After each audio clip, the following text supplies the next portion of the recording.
And a very good morning to you. Welcome to today's edition of The Source. I am Tiffany Bacon. Thank you so very much for joining me.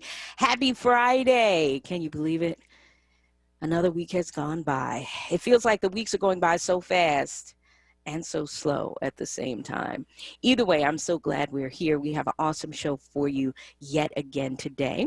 But before I get into who's coming on the show, let me first say hello to my super producer, Miss Kayla J. Hey, Kayla, how you doing? Good morning, good morning. I'm doing all right. How about you? I'm breathing on schedule, thank you. That's good. Well, you know, I always have the same question each and every week. You got to let us know what we can expect on your program later this evening. Of course, tonight at midnight, Kayla J's Gospel Hour. We're continuing our Purpose series, and today we're talking about prayer and purpose. Is there a particular way you need to pray to find purpose, or do you just need prayer in general? So you want to be sure you come and join that conversation. Oh, I love that. And let everybody know who does not already know what time they can check you out. Of course, you can check me out from midnight to 6 a.m. every Saturday morning right here on WURD. And you can always check out the interviews on my YouTube page. Just type in Kayla J and it shall pop up. Absolutely awesome. Thank you so much, Miss Kayla J. Always appreciate it. You're welcome. Well, check it out. Yes, ma'am. Check it out. We thank all those who are checking us out right now on Facebook Live. We appreciate your presence. Big shout out to you for always tuning in. And of course, for everyone who is listening to us on the radio. You know, each and every week we focus on culture, wellness, and the arts. And today is not going to be an exception. On the show today, I will introduce you to author Jessie Sutanto, who fuses her Indo-Chinese culture with comedy, romance, and murder in her new book, Dial A for Aunties. She'll be joining us at 11 a.m. At 11:25, 11:30, I will speak with pop culture contributor Miss Kay Bellamy about social re-engagement after a year of quarantine. But first, I welcome back to the show dear friend, community organizer, and someone who is out there in the streets doing good things for all of us, Mr. Anton Moore. Hey, Anton, welcome back. Good morning, good morning, good morning. It's Friday. It's Yes, Friday. it yes, it is. Yes, it is. And a beautiful Friday at that. I want to thank you for coming back to the show. The last time you joined us, we had a very lively, intense, sometimes frustrating discussion about the violence in our community. And we didn't have an opportunity to really dig into all that you were doing.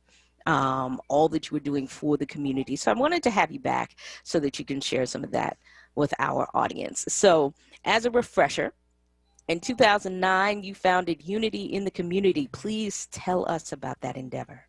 So Unity in the Community is a nonprofit organization that's geared towards stopping the violence in the community, but also bridging the gap with resources. Hold on one second. Also bridging the gap with resources in the community as well.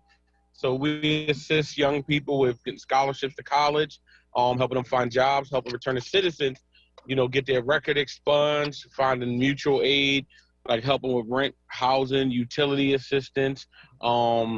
We launched our docu-series called Way to Death that basically gives you an overview of the gun violence here in Philadelphia. Also, we're set to start our carpentry program in which we will be teaching young kids how to build. I think it's very important that we teach these kids at a young age how to use their hands for good, because if you don't, they end up using their hands for bad. I absolutely love that. So what made you choose a carpentry program specifically? Because if you notice, a lot of our schools used to have. Oh no, I think you're frozen. Somebody's frozen. It might be me. It could be you. I'm not really sure. I believe it's him. Okay, so Anton is frozen. Hopefully we're going to be able to get Other things are teaching the kids. Hold on, Anton, you were frozen, so we were having some signal problems. I totally missed everything you just said. So can you roll it back? You said, if you look at, and that was the last thing I heard you say. Okay. If you look at it, In other states, they're teaching their kids this stuff. In other cities, they're teaching their kids this stuff. We don't have that in Philadelphia. So we want to create a pilot program that teaches these kids how to do that. Understood. Okay, thank you so much. Much love going out to Raphael, Shayna, and Malcolm. Thank you all for watching this morning. I see you over there on our Facebook page. I appreciate you. So let's talk a bit about, since the last time you were here, the city unveiled its plan to attack the gun violence in our community. Give me your thoughts on the city's plan. It's definitely a progressive plan that they're trying to do, but we have to understand they can't do it by themselves. We must come together and help out, the city as a community, as parents, as leaders. It's a all hands on deck approach that needs to be attacked. So when I look at, the city put up their plan, I know that we as a community and as parents out there got to do their work as well. Okay, and what does that look like for you? What do you mean? When you say what does that look like for me, that's what you call accountability. You get what I'm saying? Knowing what your kids are doing as parents, as leaders.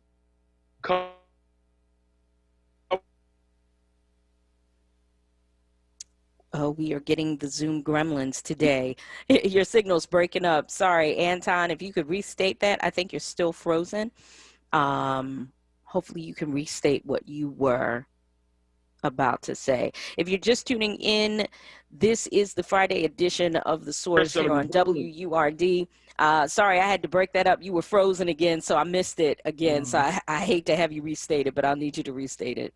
Oh, no problem. But as I mentioned, imagine having parents do their job with making sure they know what their kids are into, looking through their phones, going through their rooms, checking to see if they're doing good in school and having conversations with them. Then as community leaders, us finding opportunities like jobs, coming up with programs and different initiatives to deter the kids. That's everybody's doing their job, all hands on deck. Okay. There are, I'm sorry, I'm still losing some of your words, so I'm going to make sure I ask you to restate, and I apologize for that if I do that. So please, it's not me being a pain in the butt.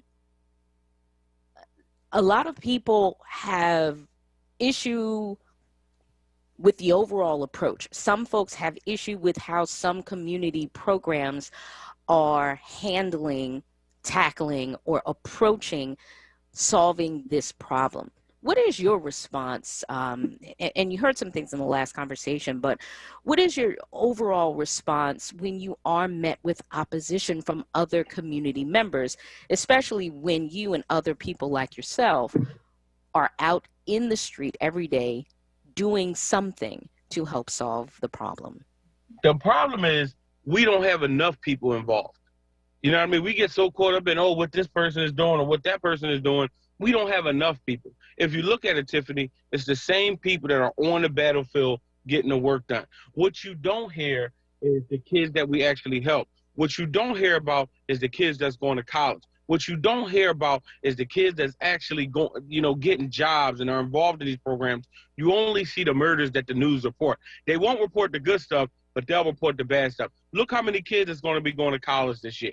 You know what I mean? Look how many kids that we help with scholarships and stuff like that. I promise you this, if you do the numbers and you look at it, there are more kids that are doing things positive than the kids that are doing things negative. And you're definitely out there helping to highlight some of that. I want to hear more about this documentary series that you put together. Please tell us the details on this.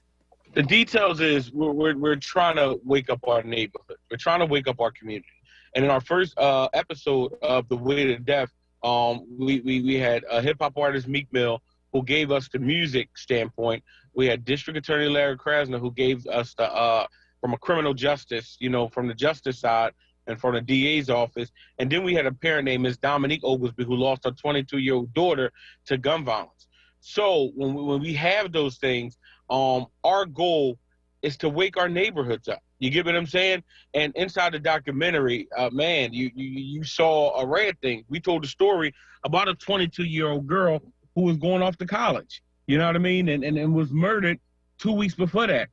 In our next episode, it features Black Thought from the Roots, in which he talks about losing his father to gun violence.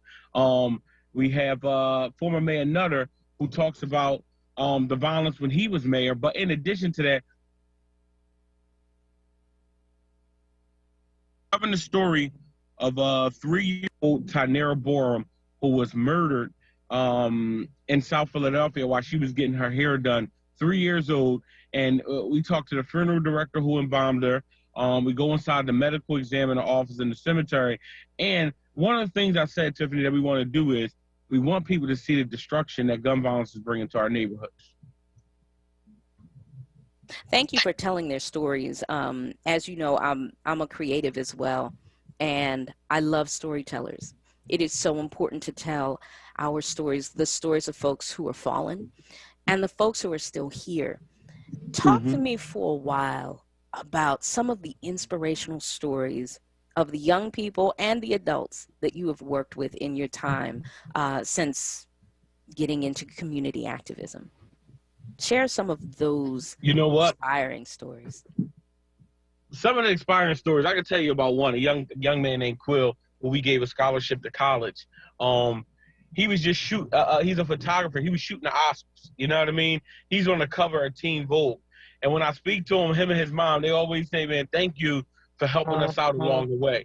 Those things are special. You know what I mean? When I look at some of the young men, I have a young brother who was working, who committed, a crime with a gun, paid his debt to society, but he's working now. You get what I'm saying? He got promoted at his job, and when you see him, it's like a beam of light, that shines, throughout himself. And those stories right there are stories that I appreciate. Another young brother named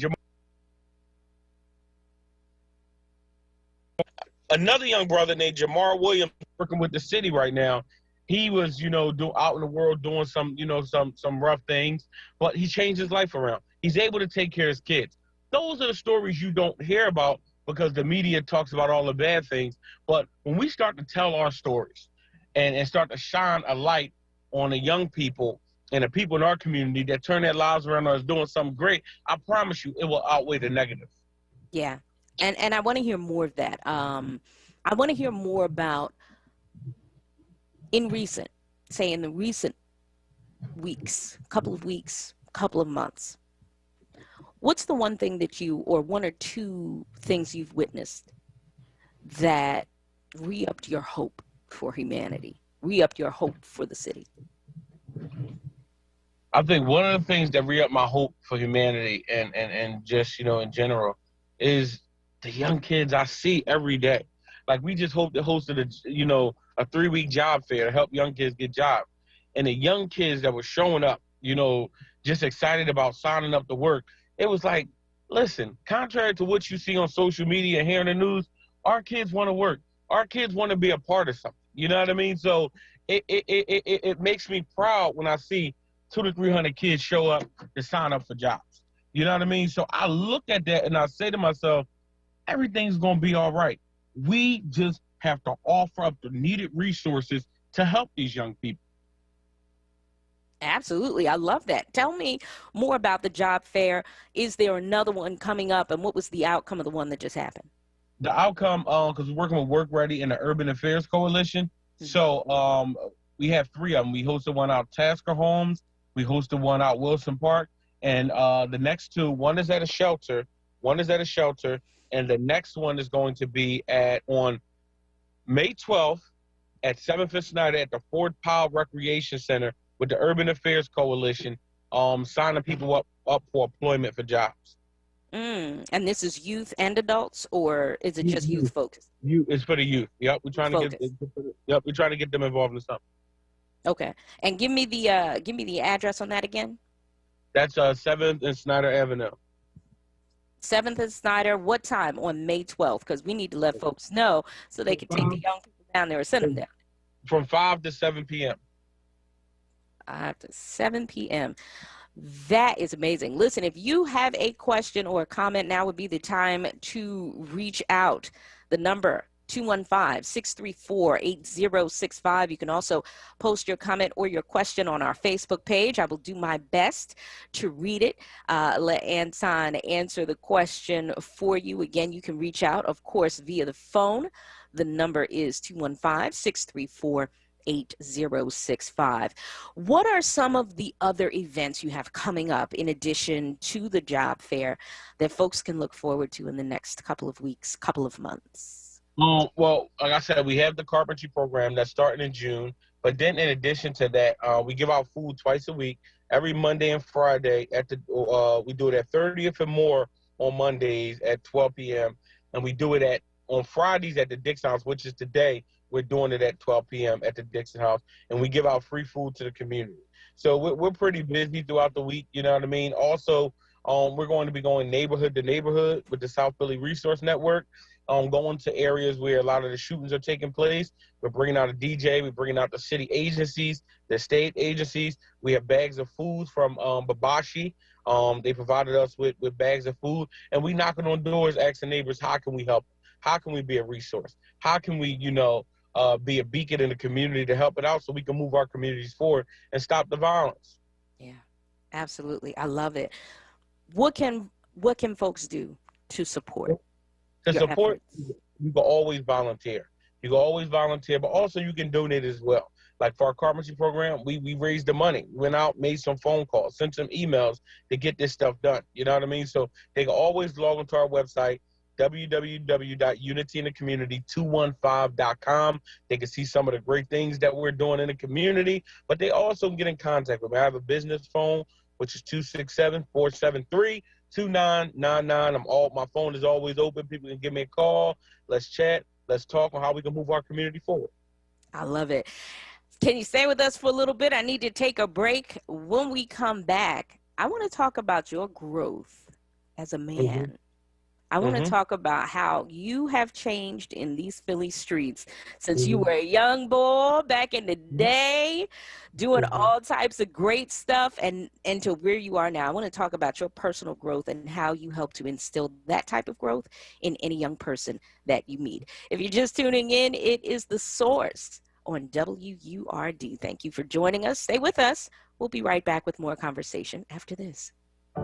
At Bank of America, we believe in the power of collaboration to create jobs and fuel economic opportunity. That's why we're working with local organizations to help people get the skills they need and build a growing pipeline of talent. I'm Jim Dever, Bank of America Greater Philadelphia Market President. Our partnership with Philadelphia Youth Network is just one way we're taking action to help more members of our community. What would you like the power to do?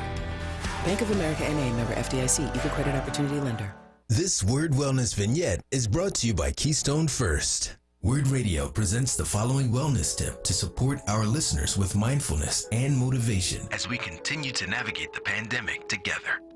This is Halana, your resident expert health and wellness coach, with tips to help you stay well. Let's talk about your choice not to smoke. Now, of all the healthy lifestyle choices you can make, this could be the most important. Did you know that smoking causes cancer, heart disease, and even type 2 diabetes? Smoking is also responsible for upwards of 440,000 American deaths per year. Here's the thing. When you smoke, it becomes difficult for the blood in your body to flow freely, often leaving you tired and cranky. It also contributes to the decrease in circulation, which can severely affect your immune system. In a time where we need our immune system to be in tip-top shape to keep us healthy and safe, choosing not to smoke is one of the best choices you could make. Commit to living smoke-free today and boost your immune system in as little as 1 day. Let's choose to strengthen our immune systems, improve our lung function, and decrease our risk for stroke or heart attack by not smoking. Choosing not to smoke is something we can all do to support our overall personal and community health. Go ahead, commit today. Stay well with WURD. Happy, healthy living. Stay well with WURD. Connect with us at wordradio.com.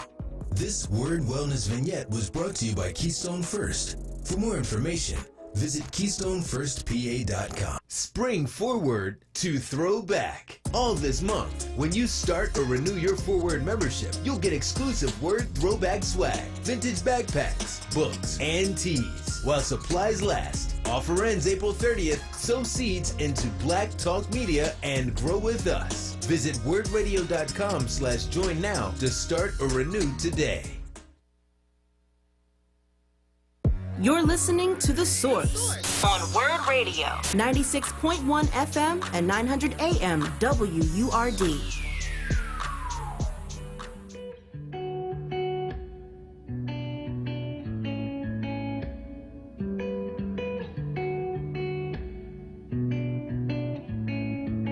We're in the home stretch of the hard times. We took a hard left, but we're alright.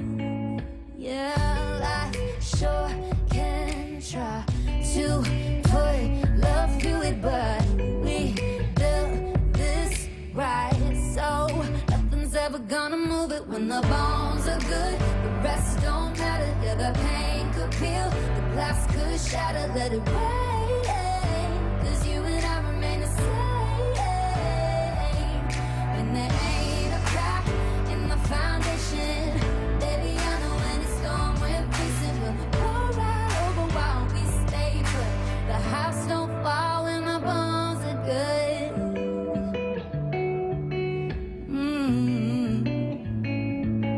Call it dumb luck, but baby, you and I can't even mess it up.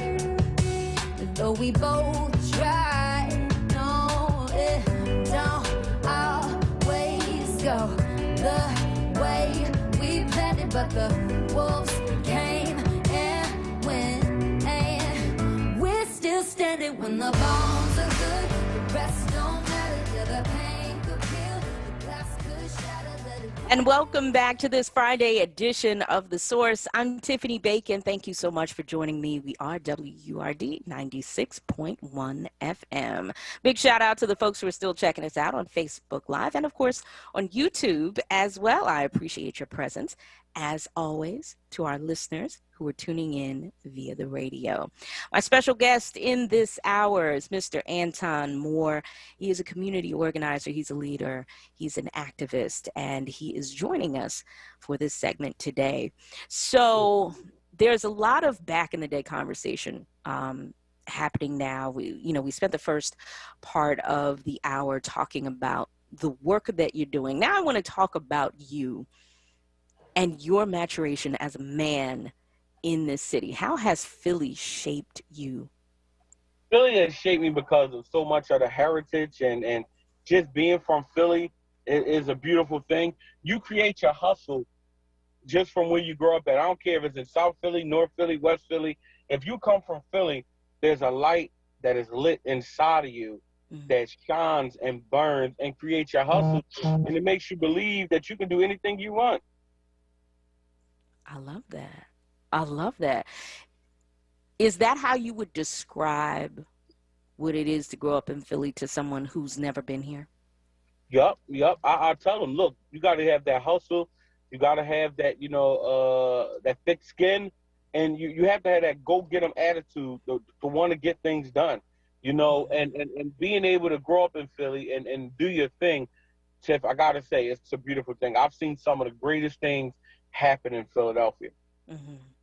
Yeah, like what? Give me an example.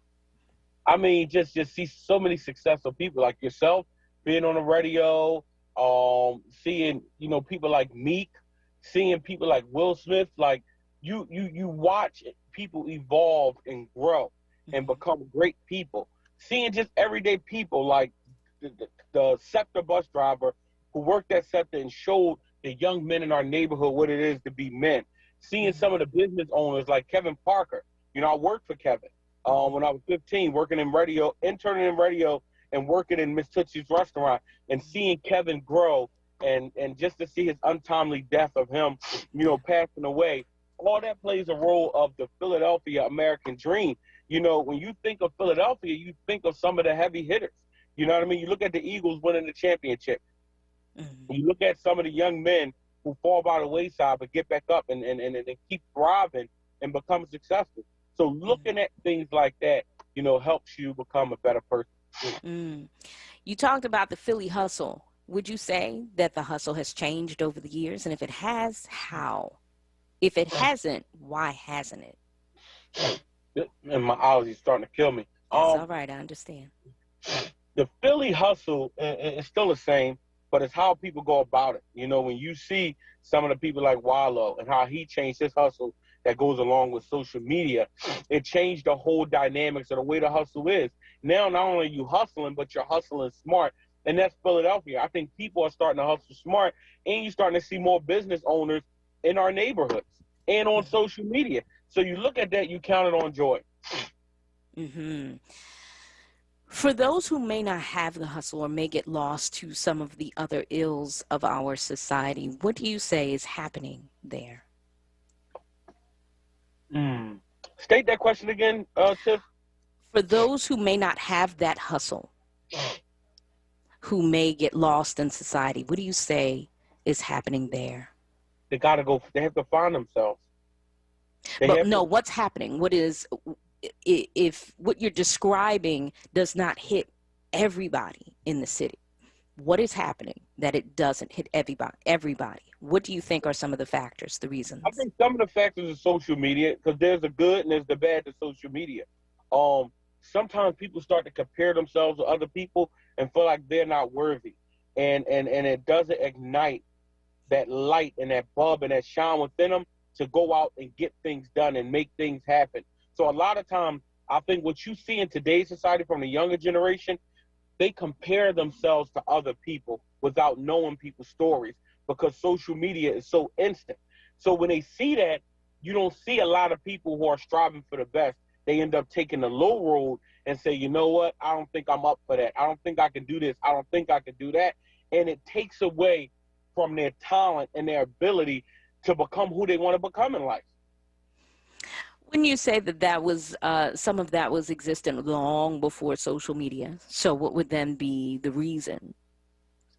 Some will say that existed long before social media, but it goes back to what I think I said before that, is finding yourself. A lot of times people don't know themselves. You know, they don't look deep down within themselves to find out what they can actually do. See, sometimes people say talking to yourself is crazy, but I'm one of those people who talk to myself all the time. And sometimes you have to bring a sense of reality to yourself and ask yourself a question. Is this something I love? Is this something I can do? How can I apply, my talent to be someone great? And I think a lot of times, Tiff, what you see in society is that people aren't battle tested. And when I say battle tested, people don't, people tend to not want to fight for what they believe in or fight for what they can be, and end up just falling out. So yes, it did happen, back in the day. And I think a lot of times people didn't believe in themselves. I think that's basically what it is. All right, we're hearing the thoughts of the man, the activist, the community leader, Anton Moore. If you have a question or a comment, feel free to reach out. We look forward to hearing from you. The phone number to call is 215-634-8065. You heard him talk earlier about a lot of the programs that he and his organization have coming up. We will restate them a little later on in the program, just so that you know. If you missed some of that information, we'll give it to you again by the end of the hour, so please rest assured you will get that. But again, you can give us a call, 215-634-8065, or post your comment or question on our Facebook page. Let's go right to the phones. Let's go to Maurice calling in on line 1. Good morning. You're live on air. Thank you. Can I tell your guest that I love you, man. I really appreciate what you're doing. I'm out here in Southwest. I worked up at Graterford Prison for 16 years. I dealt with the young boys and the understanding of, if you don't give them opportunities and don't give them a dream, this is what happens. And that's what's going on here in Philadelphia. When I was growing up, we could go down to OIC, or you could get a good job from learning a shop trade in high school. And you if you didn't want to go to college, you still had a dream. But today they keep telling you, if you don't go to college, you don't have nothing. And that's the problem. Back when the Nutter administration was around and they closed up the library, I kept saying, where are the good kids going to go if they close the libraries up? Same thing with the playgrounds. You need the police at the playground so that the good kids have a good place to go. And what you doing right now, if I was a younger man, I'd be signing up and I want to be on your team. And I just want to thank you for the message that you're giving out, and for you, Tiffany, for bringing this gentleman on to let them know there is still hope for our city, and maybe city council will hear this man and listen to what he says. And thank you. All right. Thank you, Maurice. And yes, we appreciate everything you are doing out in the community, Anton. I definitely concur. Let's go to line 2 and speak with Gary. Gary, good morning. You're live on air. Good morning. This is Barry. Oh, Barry, I'm so sorry. Hi, good morning. Fine. Sorry about that. Good morning. Hi. I think we had a conversation some time ago regarding judges and, how at this particular election we rarely show up to vote. And I'm hoping that your listeners realize how vitally important it is that we show up just as if it was a presidential election, because these judges, when we hear phrases like defund the police, we have to, see that it's much more than just the police, because if a police shoot a 12-year-old boy like Tamir Rice, he goes, either the district attorney decides to do a grand jury or a judge lets him off. You're looking at this case right now. The black man was shot in his vehicle, and the judge seems to be working in cahoots with the police that's trying to keep the public from viewing the tapes to find out what happened. So when we don't show up and vote and put Democratic judges who have our best interests, in mind, then we end up getting the judges that other people elected. The worst thing, there's only one thing worse than, these Republicans, and I say this, is the only thing worse than somebody that is dumb showing up to vote is somebody smart not showing up to vote. So when we look at all these people and we laugh at them because they're cool QAnon cracks or they're racist, like you got these people doing these audits down in Georgia or Arizona. They plan on taking this to all these battleground states. I wouldn't be surprised if they showed up here in Pennsylvania in the coming weeks or months to do an audit. None of these people are professional, but yet they want to take away our votes. And if we don't vote, pretty soon they will do that. But we showed up last time for this last presidential election, and we need to vote. We need to show up at every election, whether it's the district attorney, whether it's judges, especially judges, and especially legislators. We got to get the Republican legislators out of office, bottom line. So we need to move as a team, show up, vote these Republicans out of office and out of power. Because other than that, we're going to get what we've been getting. You look at Joe Biden's bill. He wants to pass this infrastructure bill, and he wants to put people to work. Now, for the last 30 years, I've been going all over the city of Philadelphia, and every time I see a construction site, I don't see no black men unless they're on a labor trade union, but not in the building trade union, and this hasn't something that just started. We can go back to 1933 when they passed there was a bill passed into law, and it was called the Civilian. Barry, are you still there? Corps. Yes. Can you hear me? I think we may have lost Barry. Okay, Barry, I'm so sorry. We lost you. We lost the call. So I hear what you're saying. I'm going to give Anton a chance to respond if you have a response for what Barry was saying. Yeah, in reference, I know what Barry was talking about. The judicial election is coming up. I'm also the ward leader of the city of 48th ward. I'm the youngest ward leader, and it is very important that we get people out and vote. Very important that we get people engaged. We're going to be doing some things inside my ward where we're going to be doing an initiative called Walk Your Hood, and we're going to be bringing the judges out to walk in the neighborhood with our committee people. In addition to that, we're going to be holding a forum, which will take place next Saturday at 25th and Snyder to meet the judges and to hear from them, to see what they're talking about. Because as I said, it's very important, you know, to do these things, you know what I mean? To be involved in these things. And I think that we have to stay woke. You know what I mean? It can't be we woke for one moment and fall asleep. We have to continue to, you know, to be woke and engaged. How do you help keep people that are close to you, family members, friends, constantly engaged? And do you do so ad nauseum? Like, are they like, oh Lord, here come Anton, and then they want to run away? But how do you help keep the people closest to you engaged?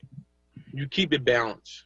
You know what I mean? You can't always be, oh, I'm woke 24 hours a day, because I'm not woke 24 hours a day. I do sleep 8 hours a day. But you balance it out. You got time to have a good time. You have time to enjoy yourself, and then you have time to have a conversation. You have to balance all three of those things. Mm-hmm. Have you had a moment at all where someone you care about just will not participate in the process at all? If you've had that moment, how did you approach it? What did you do?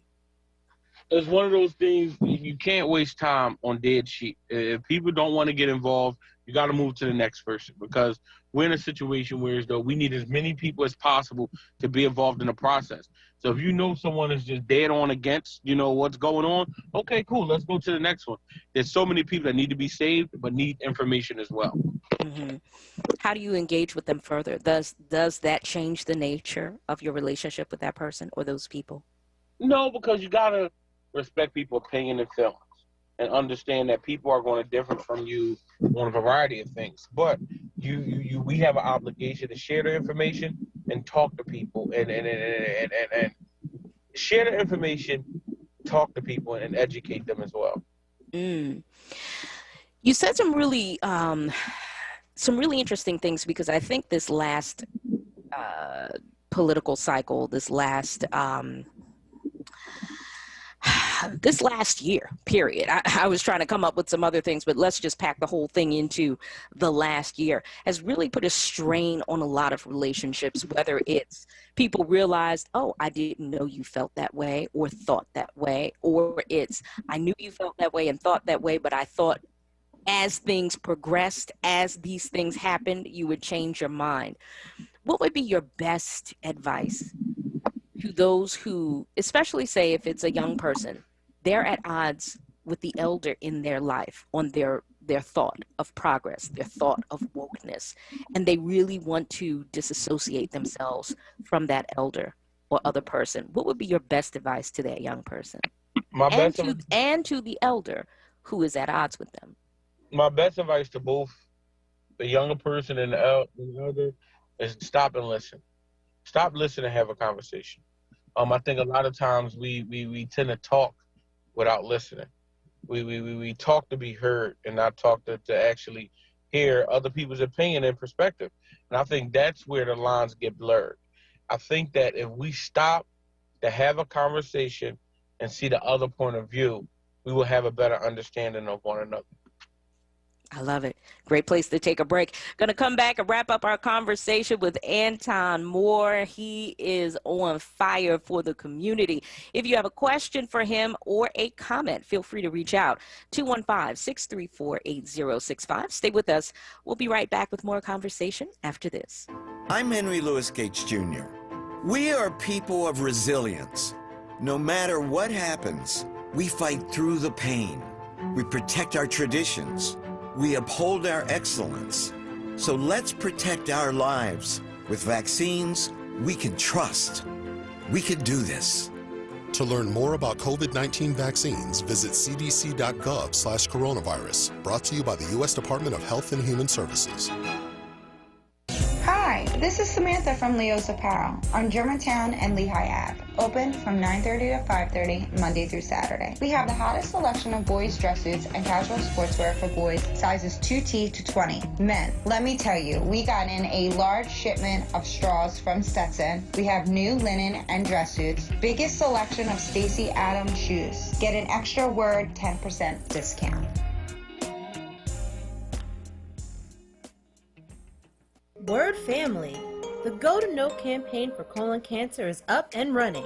Go to wordradio.com and click on the Go to Know banner for your free at-home screening test. It's that simple. Click Go to Know and get your test today.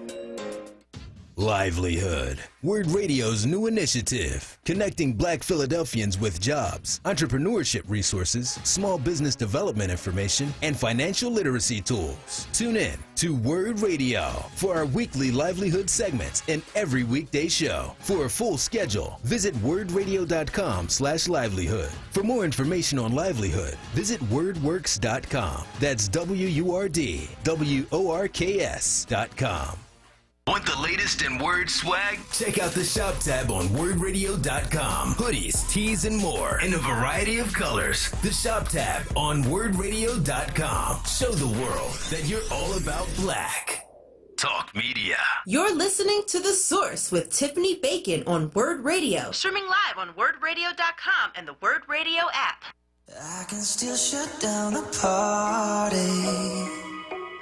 I can hang with anybody. I can drink whiskey and red wine, champagne all night, little scotch on the rocks, and I'm fine. But when I taste tequila, baby, I still see you cutting up the floor in a sorority t-shirt, the same one you wore when we were sky high in Colorado. Your lips pressed against the bottle, swimming on a Bible, baby, I'd never leave it. I remember how bad I need you when I taste tequila. When I taste tequila. When I taste tequila. When I taste tequila.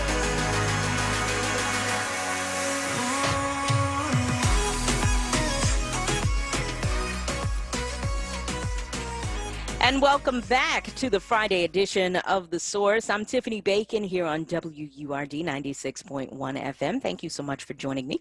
My special guest for this segment is Anton Moore, community leader, activist, and all-around great guy. If you have a comment or a question, now would be a great time to call in. 215-634-8065. You can also post your comments to our Facebook page. Let's go right back to the phone. We have another caller. We have Demora calling in on line 1. Good morning. You're live on air. Good morning. How are you? Breathing on schedule. Thank you. How are you? Finding yourself. All right. First, I'd like to say I know Mr. Moore, and I love him to death. I just pray God continues to guide both his heart and his path. Thank you. My question is, I have a 14-year-old daughter, and she's an activist by heart, in particular civil rights and treatment of blacks among blacks, as well as minorities dealing with the police. What would be your advice in terms of different community organizations or volunteer work that I can put her in to better prepare her for her long-term career, which is to become a civil rights attorney? Fantastic. So a couple things. NAACP, you have the Defenders Association, Defenders Hub, that deals with a lot of, rights of people in a community. She can volunteer with us, Unity in the Community. You have Youth Action with Anthony Phillips, and that's what jumps up to me right now. But there are some programs that will line right up with what she believes in and what she want to get into. But I know NAACP is always looking for young people to get involved and learn about, just some of the things that they're working on in society. Okay, well, thank you so much. And just so you know, she is currently a member of Youth Action Group. This is about her third year participating. Yeah. This Ms. Hawkins? Yes. Ms. Demora Hawkins. Yes. South Philly. You know I wasn't going to let you off the air. South Philly, we appreciate you, Mr. Moore. And that's good because you know what, Mr. Moore? We don't have enough parents stepping up to the plate, getting their kids involved in the good things that are happening in our neighborhood. You know what I mean? We need more parents like you. And I want to say publicly, thank you for being who you are. Thank you for keeping us on the straight and narrow. No problem. I love it. Well, Mr. thank you Moore, for the information. I'll follow up. Yeah. Fantastic. Mr. Moore, thank you so much for tuning in, and thank you for the phone call. Thank All you. right. Take care. Let's go to line 2 and speak with Spread Love. Spread Love, good morning. You're live on air. God bless and give thanks. Empress Tiffany, how are you? I am fine. How are you? Give God the glory every time. As always, thank you for your show, your works. Empress Kayla J on the boards, always doing an amazing job. The entire WRD family, you know, our hearts with everyone that's suffering. Thoughts and prayers, everyone working to make it better like y'all. And everyone incarcerated, especially incarcerated falsely, free Mumia. And Empress Tiffany, I ain't going to be too long. I just wanted to call and thank you for bringing the brother Anton Moore on the show. How are you, sir? I'm good, man. Beautiful day. I say Sunday. It's Friday, and I can't complain, man. All right. Give thanks. I'm happy to hear that, and I pray everything being go well. I just want to thank you for coming on the show. Thank you for the work you're doing, for making a banging and beneficial impact, and also listening to hearing what you're saying. You're coming, I would say, you're coming with some straight dope, and I thank you for that. And appreciate that. Well, give thanks. You're doing it. I'm just in the applause, appreciation gallery. You know what I mean? What's a blessing, man? And I was going to ask, because, you know, I got gray hair. I know you probably done said it when you came on before on the air. I hear you coming on WRD often and see you on TV. Keep doing the great work. Is it me right now, my life family? I'm a one-man act in a 3-ring circus. All the spotlights on, and I got to be in each ring all the time. You feel me? Yeah. I know you feel me. And thank you for being there where you are, doing what you're doing. And I'd like to be there with you, helping you, but I can't right now. And that's not an excuse, just an explanation. But if you could reiterate how people can support you and the best ways to support, sending cash, buying stuff, sending it to you, whatever. They can log onto our website, Unity in the Community, 215.com. They want to donate. We got some volunteer opportunities. Like I said, we give out food 2 times a week, Monday and Friday. We're working with young people with conflict resolution in the neighborhood. We're signing young people up for jobs, so we always need, volunteers and donations to keep things going, man. And we have a Cash App too. It's Unity, UNITY, Unity. Unity ITC 18. That's our Cash App. Well, I thank you, and I mean you no offense, but you must not have heard me when I said I had gray hair. I'll send money order through the snail mail. You feel me? Oh, okay. But one thing I would ask is this. This ain't to put you on the spot. If anything, one day I'd be honored if we could talk off the air. But if you could elucidate in any way on what sort of coalition efforts are being made, because I'm thrilled to hear all these people with individual efforts, but I know when 5 fingers come together, you got a fist. Oh, yeah. Well, I work in about 13 different organizations. And then some of the organizations are the No More Foundation, Office of Violence Prevention, who else? Anaya's Mission, Sisterhood for Life, Moms Bonded by Grief. Like, we have a coalition of people that we do stuff together. The South Philly Resource Network, Charlie Reeves, Rex, Young Chances Foundation. So it's a lot of groups that we work together to try to attack some of the issues that's plaguing our neighborhoods. Thank you. And I wasn't making that as an indictment. I just love to hear more togetherness because, together we can do it, That's and real. My 2 cents anyway. But God willing, God bless it to make it happen. I just wanted to call to give you some encouragement and love, our brother, and to keep up the good work.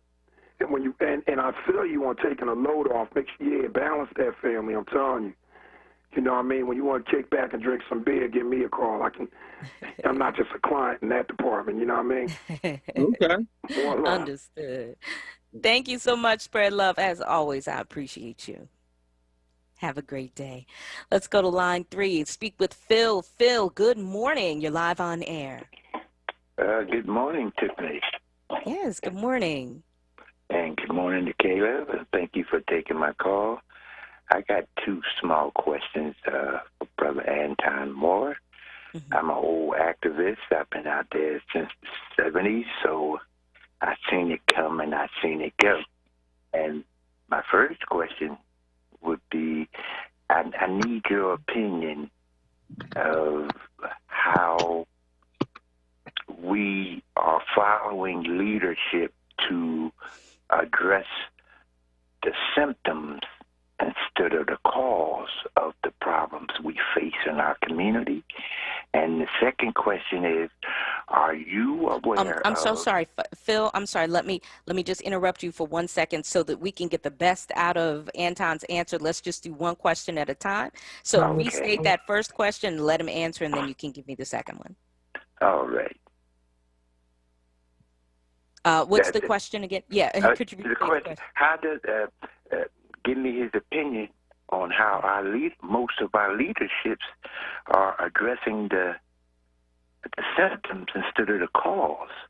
Okay. Oh, it's a twofold answer to that, because just as much as we call up leadership to address issues, we got to hold ourselves accountable as well. You know, people could bring resources to the neighborhood, but it's up to us to take advantage of them. You know what I mean? There are a lot of resources, you know, me just working with, you know, in the community that we offer to some people, and they don't take them. So it's one of those things of holding leadership accountable, but making sure we hold ourselves accountable as well to do the right things to help change our neighborhood. When you talk about changing your neighborhood, it starts with us. I won't say it starts with people in leadership. It starts with us. Yes, I agree with that. Yes, I agree with that. My second question would be, are you aware of all our neighborhood open-air drug corners? They all operate off the nuisance laws that Charles Ramsey put in place when he was in office. And they all operate under, they all have the same MO. You know what I mean? They all got graffiti, loud noise, trash, and drug selling. And they broke the code. And because back in the day, we had a code for family and community. Ever since the war on drugs, the brothers today is the detriment to the black community. They going against us today. Like, they bring down the property value. They destroy your family members if they can get a hold of them. They graffiti up and trash up your community. I mean, I never seen so much negativeness, and we've never even addressed partial of the problem. Why is the nuisance law set up so that these guys can operate in our communities with impunity? You can't even call 911 for those crimes that destroy our community. They are the I'm sorry, Phil. I'm sorry. I have to cut you just because we have a couple more people that want to ask questions. I want to give Anton a chance to answer your question, and I'm going to have to go to the next caller. I'm so sorry, but thank you so much. Thank you. All right. Anton, your answer. What I will say is change starts with us. If we want to see things change in our neighborhood, we got to stop looking to other people to come in and fix our neighborhoods. I honestly believe that when we band together and stand up against something, it makes a change throughout the world. So, you know, when people say, oh, why did this person do this? Nah, it's because we allowed it. We have to stand up as a unit and get these things done. All right. Thank you for that. Let's go to line 1. Rashid calling in. Good morning. You're live on air. Yes, good morning. Good morning. Hey, listen, I'll make my question quick. My name is Rashid Goins. I work with the federal government in law enforcement. And one of the things that they want us to do is build community relationships. So, Anton, I need to know how or what we can do as law enforcement officers to bring law enforcement and the community closer together and I want to get involved in that. I want to know what I can do with your organization to help get that started, get it kicked off. Well, I sit on a PDAC. So, we always looking for ways to do that. But, it's one of those things where both parties, our community and the police, have to come to the table with a humble spirit. You know what I mean? And realize we both have issues. You know what I mean? But issues that can be worked out, and realizing that we're all ordinary people that's just trying to make a difference. You know what I mean? So once we get to that table, understand that, I believe that we'll have a different approach on how we look at community and community police in Philadelphia and throughout the world. I think one of the problems is we look at each other as enemies, and we shouldn't do that. You know what I mean? We have to look at one another as regular human beings. All right. Rashid, thanks again for calling in. Thanks for your question. Final question of the hour. Maurice calling in online too. Maurice, good morning. You're live on air. Good morning. Hey, Anton Moore. Me and Anton Moore, we did some work together in Southwest Philly back in 14 and 13 and 15. Mm-hmm. Brother Rashid, Anton, you brought something great to the table, and both of you brothers just said something great. We can't look at the black men police as being police. We have to look at them black men. That's the common denominator in our community. Black men stepping up. Police is what they do. But as a black man, black father, black brother, that's who they are. We have to put a face to them besides the police. Yeah. My group tried to build a coalition with coaches in the early 2012, 13, and 14. What we found out was there was people that's in leadership position didn't want that to happen. Mm-hmm. We can help stop this fight if we build a coalition of things around the city and the black community. In the 80s, when we grew up playing sports in the 70s, we didn't have all this. Why? Because we went all over the city and we knew each other. We competed with one another, but it was a good competition. The kids are killing one another today for the lack of knowledge of one another and the lack of knowledge of self. There's things that we can do that we can bring 25,000 kids into a place and do an introduction and have a game plan. This is what we want to do with y'all. The kids want to be heard. We have to respect what they have to say. But I work with over 25,000 kids. My first year I started a basketball league, we had 78 teams show up. We had to go to the city, and we had to fight with the city just to use 4 different playgrounds that was in the same neighborhood. And they fought us on that. The city didn't want us to use the playground. They told us to take the kids all the way to Fairmount Park. And we right here in the hood. But we had teams from all over the city come to one place that had 4 different playgrounds in the same vicinity, and we was able to do it up to Miss Giselle Jones, who was she worked with the city manager at the time, Councilman Jones' wife. But this is the type of thing that we can do to facilitate a lot of this nonsense going on in the street by organizing, which is free, structuring programs, which is free. Then we come with a game plan with an agenda, what we want to do with the young girl and young guy. If we look at, like, sports is my thing.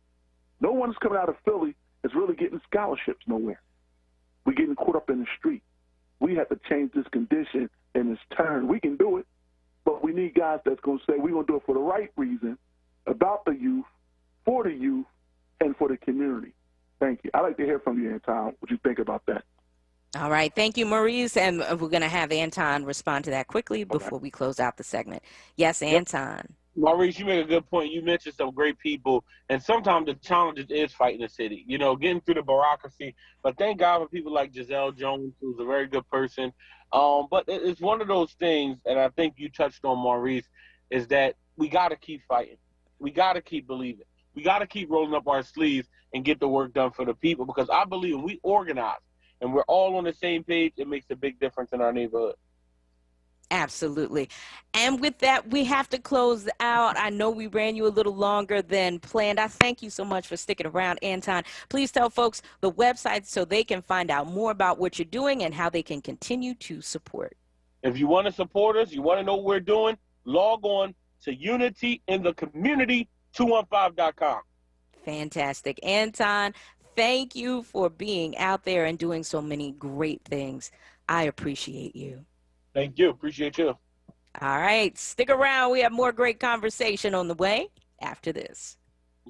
Tired of doom scrolling? Discover a new way to social distance with Philadelphia's own Curtis Institute of Music. This spring, Curtis presents more than 24 free virtual concerts. From virtuosic solos to premieres of new orchestra music, the Curtis Institute cultivates world-class artists right here in Philly. Explore thrilling performances delivered straight to your inbox. See, hear, and feel the power of world-class performances by a new generation of musical legends. Join www.curtis.edu/performances.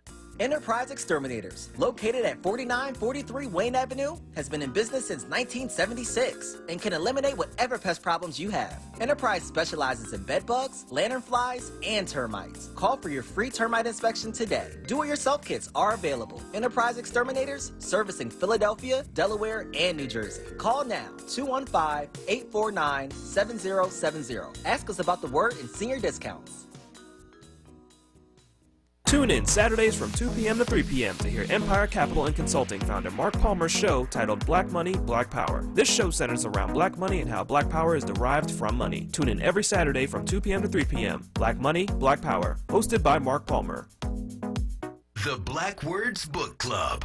WURD Radio's monthly conversation on books that explore the African American experience through social, economic, and environmental justice issues. Tune in the second Tuesday of every month on Evening Words with Nick Taliaferro, 4 p.m. till 7 p.m. The next book for May is Living in Color by Tommy Davidson. Be sure to listen live as Nick Taliaferro will hold a contest for a giveaway book bundle that consists of 4 titles from Kensington's Defina's Authors of Color's newest release. Don't miss it. Tuesday, May 11th on Evening Words with Nick Taliaferro. Attention for WURD members. Get your copy and receive a 20% discount when you purchase at Harriet's Bookstore or Hakeem's Bookstore. For more information on the Black Words Book Club, visit wordradio.com. The Black Words Book Club is sponsored by Defina. Defina is an imprint of Kensington Publishing Corporation, America's independent publisher, concentrating on authors of color. Lifting every voice till earth and heaven ring. This is WURD Radio, 96.1 FM and 900 AM WURD Philadelphia. Black Talk Media. You was coming down in sheets. You were staring back at me in the middle of the street that night. It was dark, but I could see. In the morning I could see you different light. I knew better. I saw your feet off the ground. I knew better. Something was holding me down. I knew better. And still I spun you around. For a moment we were dancing in the street like people do. Dancing in the street, hiding the truth. Dancing in the street like people do. When they're in love.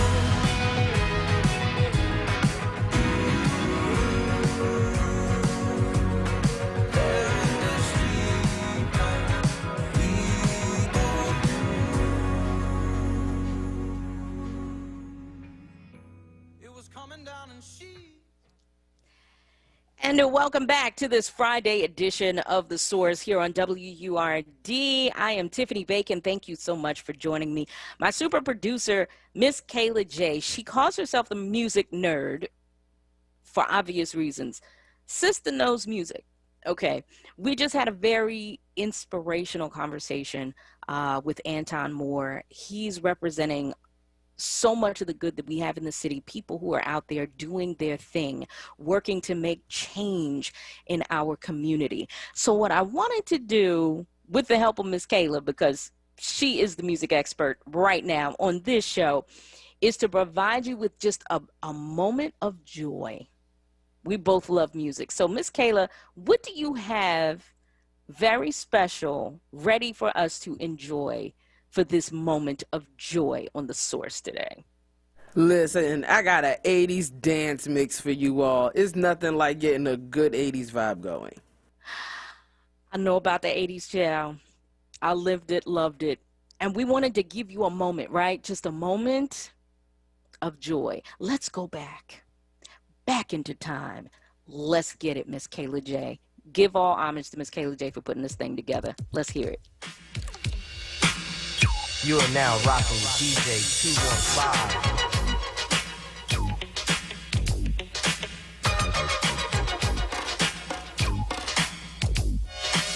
It's like a jungle sometimes. It makes me wonder how I keep from going under. It's like a jungle sometimes. It makes me wonder how I keep from going under.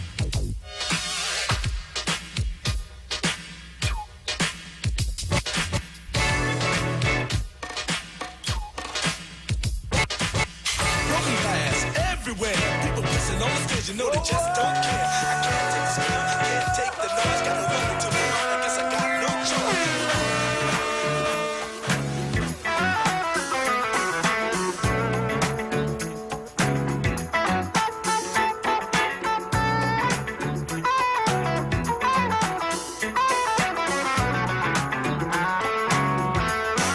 You made me happy.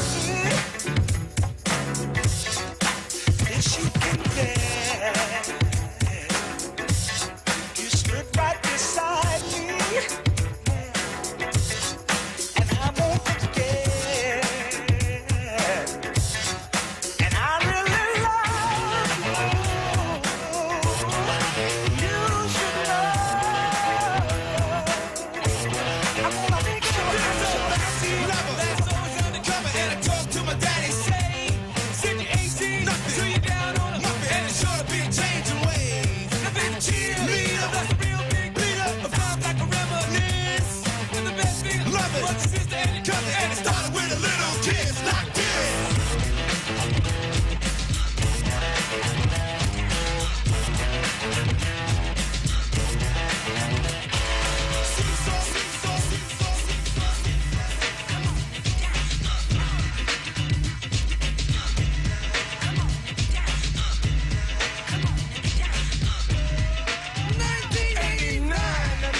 Another summer. Sound of the funky drummer. Music hitting your heart, cause I know you got soul. Hey, listen if you're missing, y'all. Swinging while I'm singing. Hey, giving what you're getting. Knowing what I knowin'. While the black band's sweating.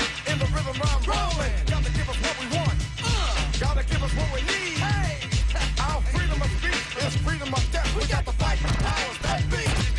Fight the power. Fight the power. Fight the power. Fight the power. Fight the power. Fight the power. We got to fight the powers that be. Fancy track.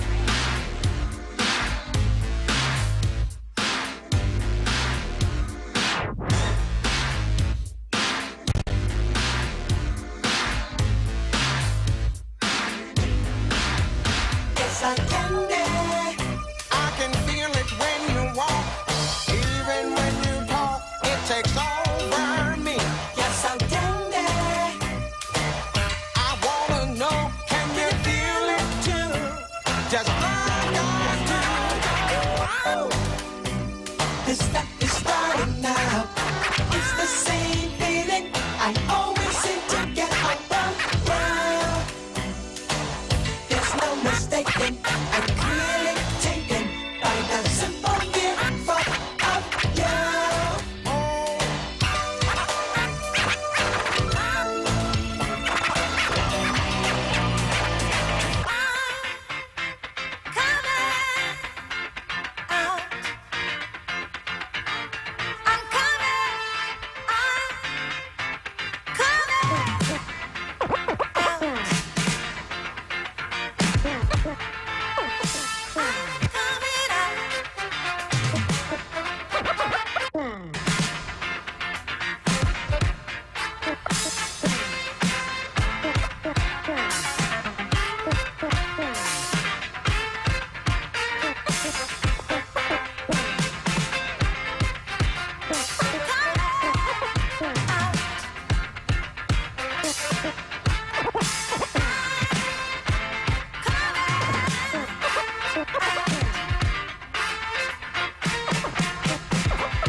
shining star, my guiding light, my love fantasy. There's not a minute, hour, day, or night that I don't love you. You're at the top of my list, cause I'm always thinking of you. I still remember in the days when I was scared to touch you, how I spent my day dreaming, planning how to say I love you.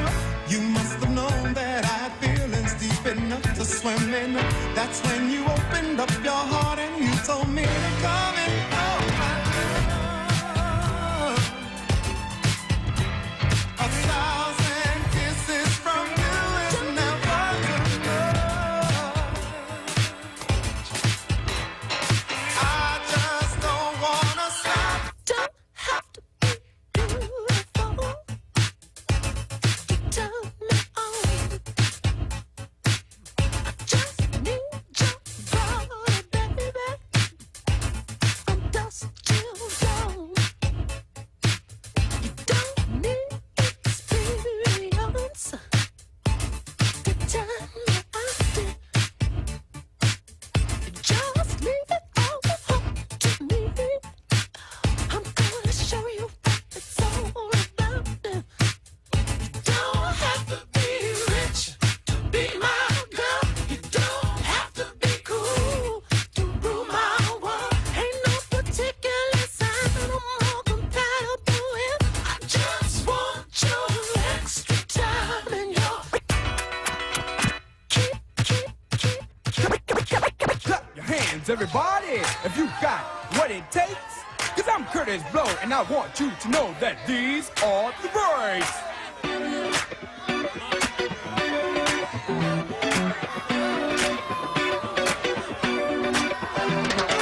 Breaks on the bus, breaks on the car, breaks to make you a superstar, breaks to win and breaks to lose. But these here breaks rock your shoes, and these are the breaks. Break it up, break it up, break it up.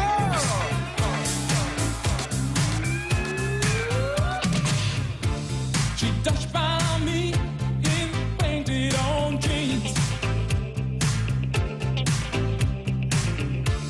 and all heads turned cause she was the queen. Fancy track. In the blink of an eye, I knew her number and her name. Yeah. She said I was the tiger she wanted to tame.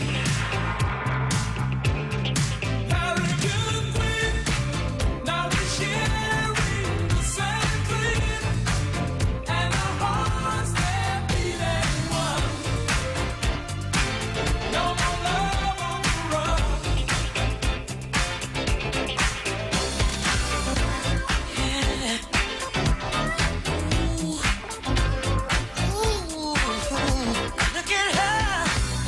She's a bad mamma jamma. Just as fine as she can be. Hey, she's a bad mamma jamma. Just as fine as she can be. Her body measurements are perfect in every dimension. She's got a figure that's shown of great attention. She's poetry in motion, a beautiful sight to see. I get so excited viewing her anatomy. She's shielded, oh, she's tight. Got all the curves a man like. She's shielded, oh, she's tight. Got all the curves a man like. Look at her. DJ 215.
to the song they're playing on the radio.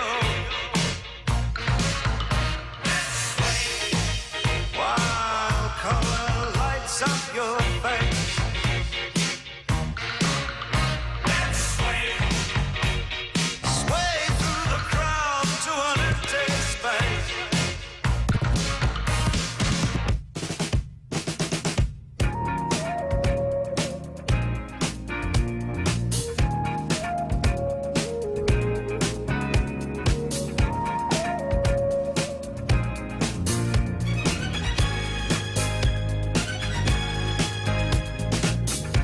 Girl, close your eyes.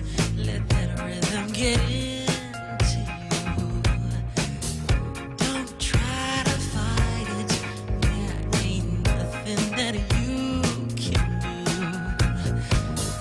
Relax your mind.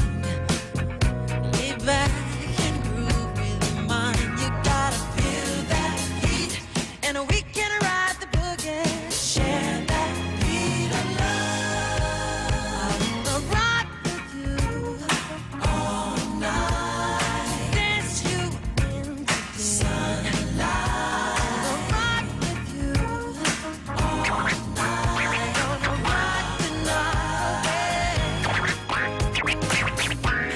I don't to that place. Girl, when you dance, there's a magic that must be love.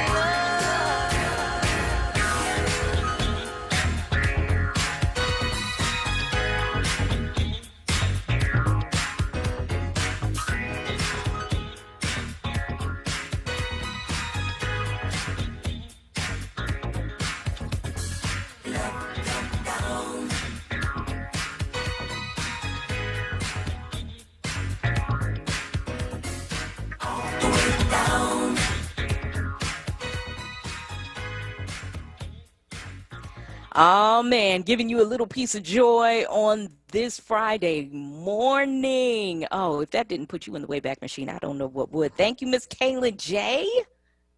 Thank you Of for giving course. us. Thank you for giving us that. It's something about music. You know, we both love music. It's filled with memories. It makes you want to move, makes you want to dance.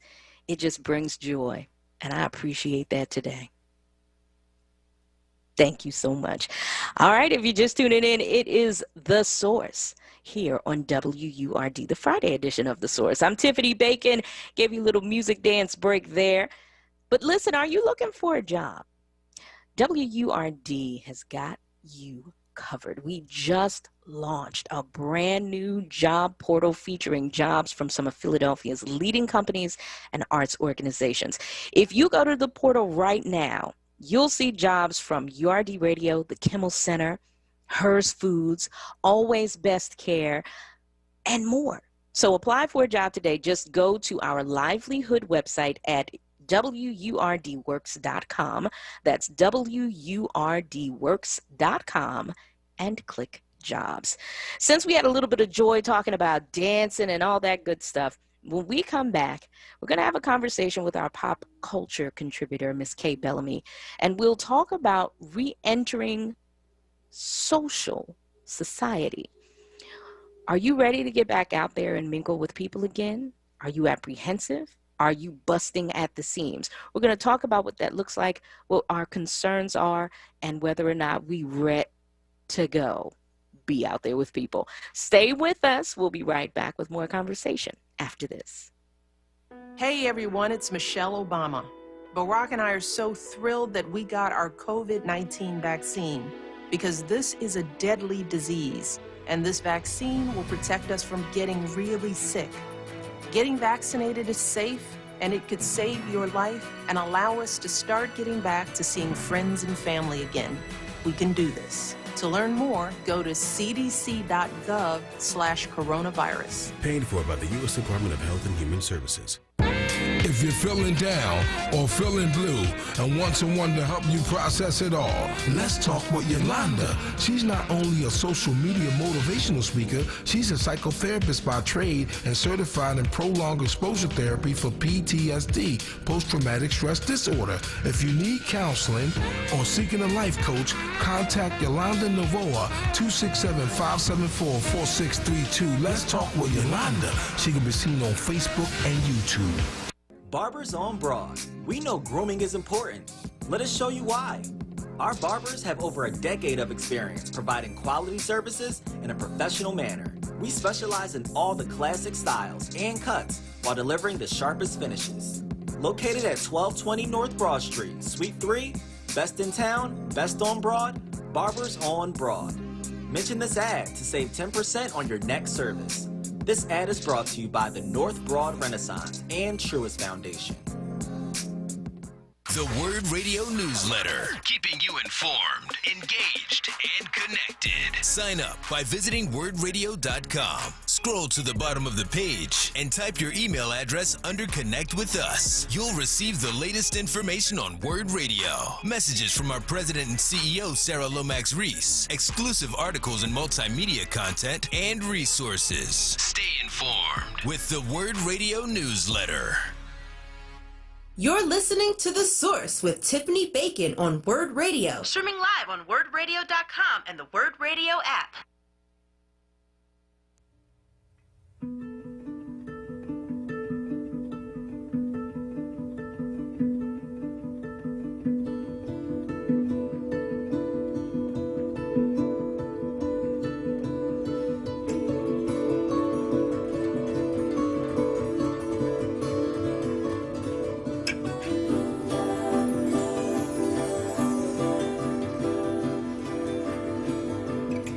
Little darling, it's been a long, cold, lonely winter.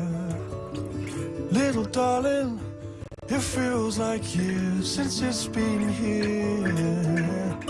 Here comes the sun, here comes the sun, and I say it's alright.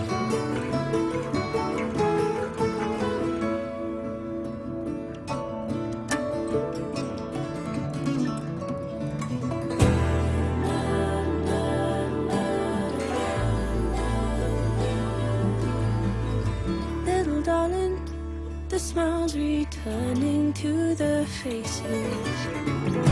Little darling, it seems like years since it's been here. Here comes the sun, here comes the sun, and I say it's alright.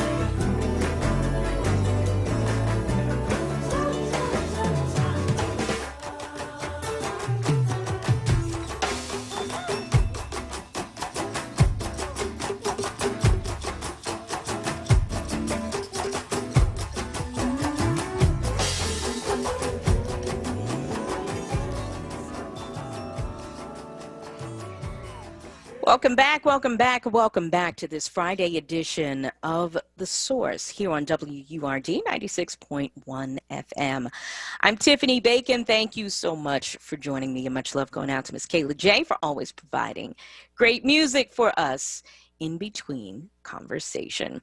So we are back, and in March, CNBC posted an article stating that nearly 50% of people are anxious about getting back to normal pre-pandemic life. In this segment, we're going to talk about what that looks like for you. Are you one of the people who are anxious about being around others, going to parties, going to celebrations, going to concerts and live performances?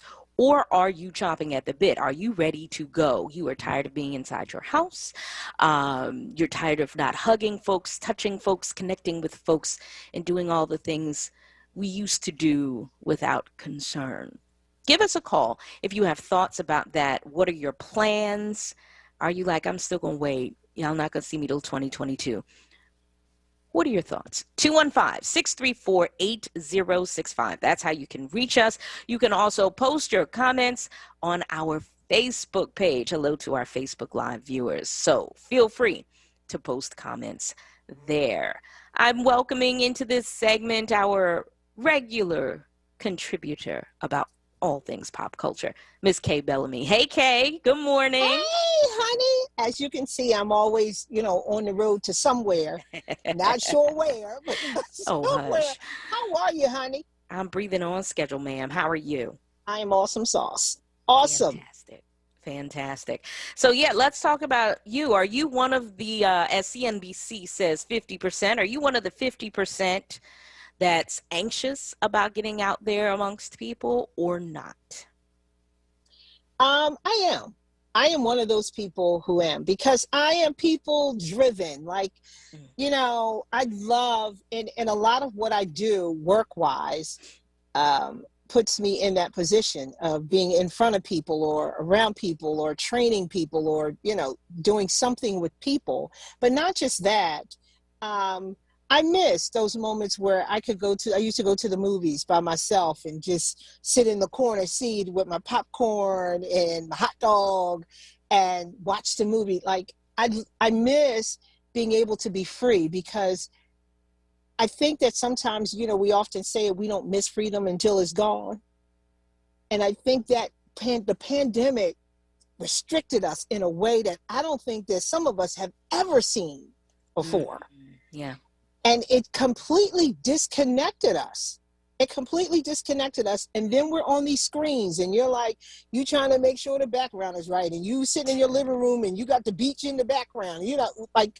We were trying to get as creative and innovative as possible, but definitely I want to be out, because that represents freedom and people out and about and doing things they love and getting vitamin D and being outdoors and sharing in those experiences like the movies or the mall or, events or concerts or any of that kind of stuff. Plays, you come from the theater. Yeah.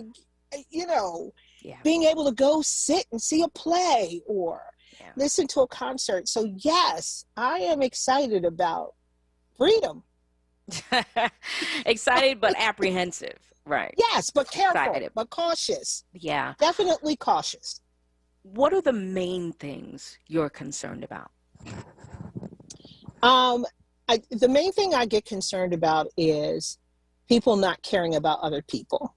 What we do for ourselves is one thing, but when we don't care about, because I may feel comfortable not wearing a mask. Nobody really wants to wear a mask, but the reason we do it is not to just protect ourselves, but protect other people, because I care about other people. And so I don't want us to let our guard down so much, but in to the point where we just forget that there is a pandemic, because honey, there is still a pandemic happening, because there's a lot of people who have not been vaccinated and will not be vaccinated, don't want to be vaccinated. Right. And the other thing is the vaccination does not last forever.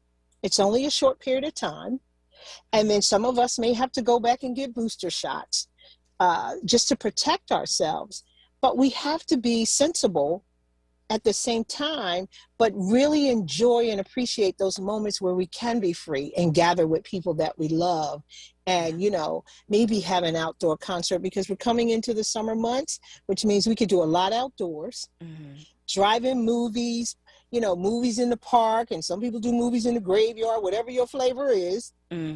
But any place we can social distance, but still connect.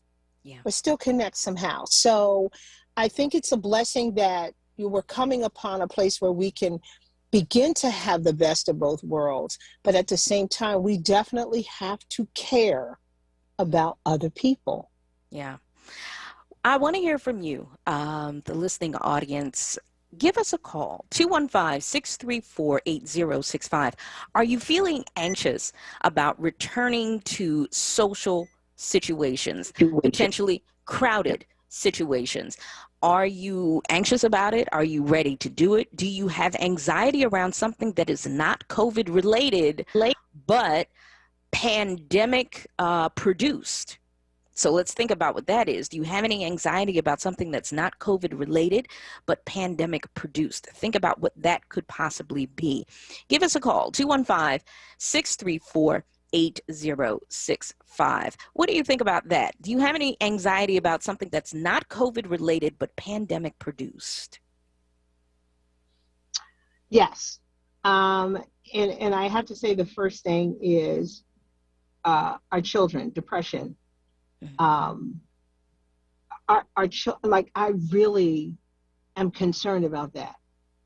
That is my biggest fear and concern, is what it has done to our children, from learning to social skills to withdrawing to depression. That concerns me. And all of that, a lot of that was pandemic produced. A lot of that came as a result of being shut down, and our worlds being turned upside down in a way that we would have never thought in a million years would have happened. But that is one of the things that I worry about constantly. I do, and I stay on top of my own. I got a grandson that's in college, and they're on campus. He lives off campus, but they're virtual, and I stay connected, completely connected with him. He's sick of me. I call him so much. I worry about my granddaughter, who is virtual in school, and they did go back to the classroom. She went back for a week, and they had a week to decide whether they wanted to continue to come back to the classroom or stay virtual. During that week that they went back, 3 days into going back into the classroom, somebody tested positive for COVID, and they panicked. And my granddaughter was like, I'm staying home, because they had the option to do so. So I worry about that. I worry about my grandson who plays basketball, the other one who plays basketball, and that world is wide open. So they are in games and they are playing. And I'm like, oh my God, are y'all touching each other? Like, really? And they're in the midst, and they're really going through the season. So, and when I watched the football draft last night, and I'm like, people are hugging and they're at the stadium. So I'm worried about that. I'm worried about that, and I'm worried about our kids constantly. So that to me is the one thing that I believe is pandemic driven and that concerns me the most. Yeah. One of the things that's mentioned in the article from CNBC, and again, this article was posted on their website in March of this year. One of the things that they reference is COVID lockdowns have increased social anxiety. Now, if you were a bit of a social butterfly prior to the pandemic, but maybe you had some concerns about being in crowds, but it wasn't anything that kept you from going out and kept you from living your life. Maybe during this process of a year of quarantine, you may have developed social anxiety where you do second guess how many people will be there. Like, if it's over a certain number of people, regardless of vaccination, like, everybody could be vaccinated and you still may not want to go. What are your thoughts on how to tackle that, especially if it's something that's new, you never experienced it before? What would you suggest for folks who are like, yo, I legit don't have a desire to be around crowds of any size? You have that option, and you have I think it's so open to ask questions and share exactly how you're feeling about it, because of course we continue to get invited to things. People are still getting married, people are still having baby showers, people are still doing all these things. And you have a right to say, who's going to be there? How many people are going to be there? Have you set up social distancing? Is there hand sanitizer there? Are there masks? Is everybody wearing a mask? We have the right to do that, but we also have the right to say, no, I don't want to go. But now you have to say to yourself, you can't stay in the house forever. You just can't. Because that will do more damage, I believe, in the long run. But also, don't set yourself up for something that you're extremely comfortable with. But ask the questions. Ask people the questions. Don't just take an invitation and say, no, I'm not going because I don't want to come outside. Ask the questions, because it could be safe enough for you to go. And understanding, I think we need to do more talking about educating exactly what the virus is, because sometimes we get something or something happens and all we hear are those 5 points. We hear that if you get it, you're going to get a cough, a sneeze, and you're going to get this, this, and this, and then you could possibly die. That's all we hear. That's all we hear. So that is what drives our anxiety, because we only have those 5 points. And I think it's important to really research and listen to the experts of how this plays out, because I don't have a degree. I'm not an MD. I'm not a scientist, a chemist, or any of that. I leave it up to the people who have spent hundreds of thousands of dollars being educated on these topics. It is really the thing that we have to ask the question. That is my suggestion, wherever it is. But you don't want to lose your social skills, because sometimes when you don't use it, you lose it. But be selective, but definitely ask the questions. I saw a photographer yesterday, and, I said to him, did you get the vaccine? And he said, no. I said, are you getting it? He says, I don't know. I just want to see what the side effects are. And I said, okay, I get it. Fair enough. He said, I just want to make sure there's no side effects. But I'm like, there's side effects to Advil if you take it long enough. There's side effects to eating fried chicken if you eat it long enough or often enough. So just do the research. Find out as much information as you can from the experts and the people who do this every single day. And that is somebody in the medical profession or the science profession, industry, or labs and life sciences, biochemistry, whatever the case might be. Get educated. But no matter what, always ask questions. Don't keep yourself hidden. Don't let your anxiety keep you hidden, but definitely be selective. All right. We're looking forward to hearing from you. Give us a call. Talk about if you have any anxiety, if you have any misgivings about being social again after being in quarantine for over a year. If you have anxiety, what is it? If you have misgivings, what are they? If you're chomping at the bit, you're like, listen, I'm already on my way out the door and y'all not going to see me no more until Thanksgiving. Give us a call. Let us know where you are as things begin to open up.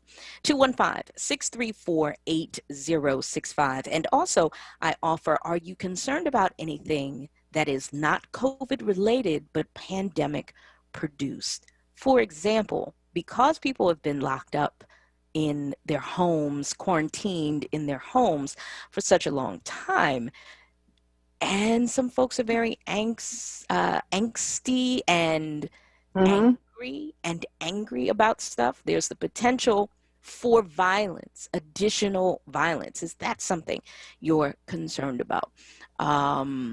Political retaliation. What is it? Do any of those things concern you at all? Give us a call, 215-634-8065. Stay with us. We'll be right back with more conversation after this.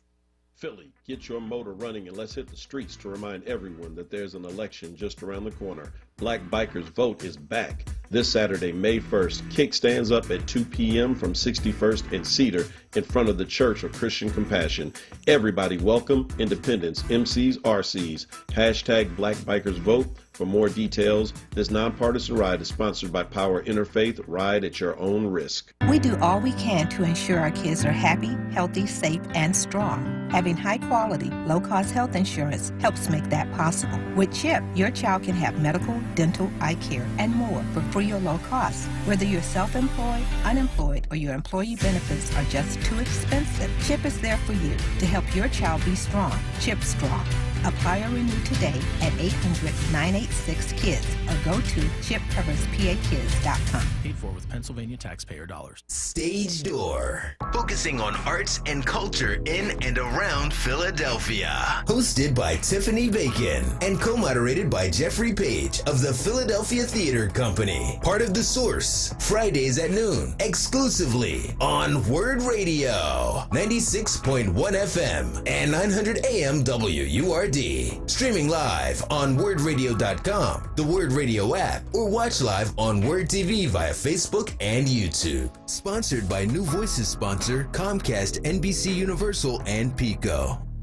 The Black Words Book Club.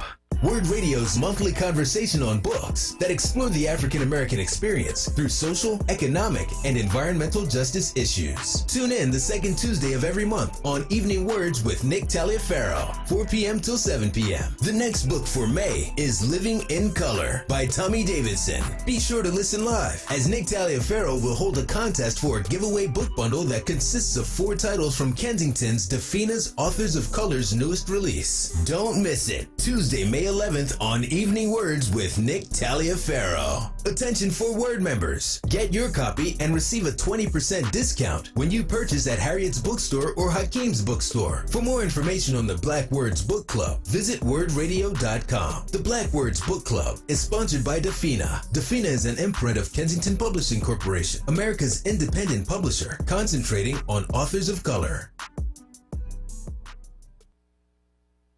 You're listening to The Source on WURD Radio. 96.1 FM and 900 AM WURD.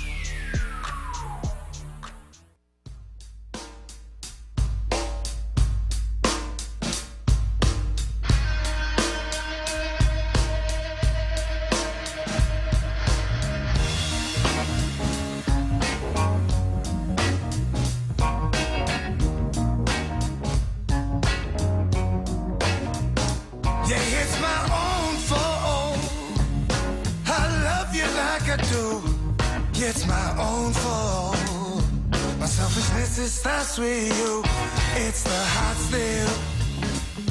Now fixing problems with my soul. Yes, that thing you know.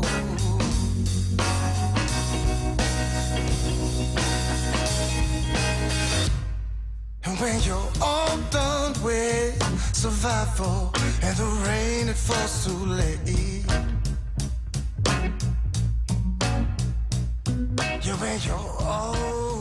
And welcome back to this Friday edition of The Source. I'm Tiffany Bacon.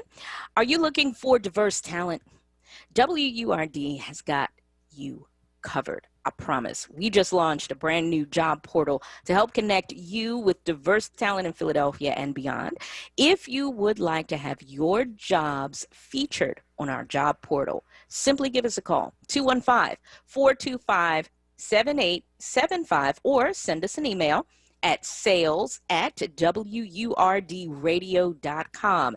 You can check out the job portal today on our livelihood website at WURDworks. That's wordworks.com. That's WURDworks.com, and click jobs. I want to welcome you back to our segment here with our special pop culture contributor, Miss Kay Bellamy. We are talking about any anxiety that you feel about re-emerging in a social world, being social again.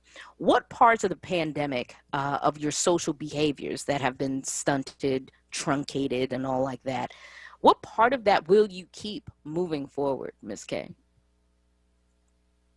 If any, let me not assume you'll keep any of it. What parts of your new social behaviors do you think you may keep? Okay, so I will say this. I do marketing for a office design company. One of the biggest impacts that the pandemic made was on the office. And, you know, offices were closed, people were working from home, and they became used to working from home because they could do laundry and a Zoom call at the same time. They could manage their work-life balance. They could deal with their children and spend more time with their children and still get their work done. Some struggled with the fact of not being in the office and connecting with coworkers and all of those things. One of the things I would like to see happen, because we live in 2021 and technology is just brilliant, is that we stop this whole 9 to 5 sitting in a cubicle 8 hours a day and, you know, in adapting the hybrid model that says I go into the office maybe 2 or 3 days a week and I work from home the other 2 or 3 days a week, and giving people the flexibility of knowing that one, the work will get done, and that people will have that work-life balance that makes them feel better and more productive when you adopt the philosophy of working from anywhere. Because literally, Tiffany, there are over 50, maybe 60% of jobs you can work from anywhere. Yeah. You can work from anywhere. You're on the radio. What, like, who would have thought years ago we were on the radio, we could be sitting at home just, you know, only certain people could do that, and I can think of one person that I know did that because they were on bed rest because they were pregnant, and the doctor said they need to be on bed rest, but they were a big name personality, and so engineering had to go out to their home, and it was a whole setup. It was a thing. It wasn't just plug in your computer and go. It was a whole situation, and most radio stations were not paying. And look how far we've come. Yeah, look how far we've come. If you have internet and a computer, you can go ahead and broadcast. You can do radio, right? Yeah. You can crank up and be on air. So one of the things I would like to see stay is how we work now. How we work now. That is the one thing from the pandemic that I would like to see stay and move forward in the direction in what we were doing while we were heavy in the pandemic, and that was working from anywhere. Working from anywhere. Yeah. You enjoy your job more. You don't feel like you're in this box all day, and you still you're more productive. You get the work done, and you know it's just an amazing concept that I think was there all along, or people have been pushing working from home forever. Companies just did not want to adopt that. And then they were forced to adopt it. And now that it's in place, they're realizing, oh my God, we can save so much money just on overhead alone. Mm-hmm. And you can find places to gather. You don't always have to gather at the same place. So if you want to connect with your coworkers, you can schedule time to connect. Hey, we're all going to meet at this WeWork space at, Rec Philly or something. We're all going to meet there.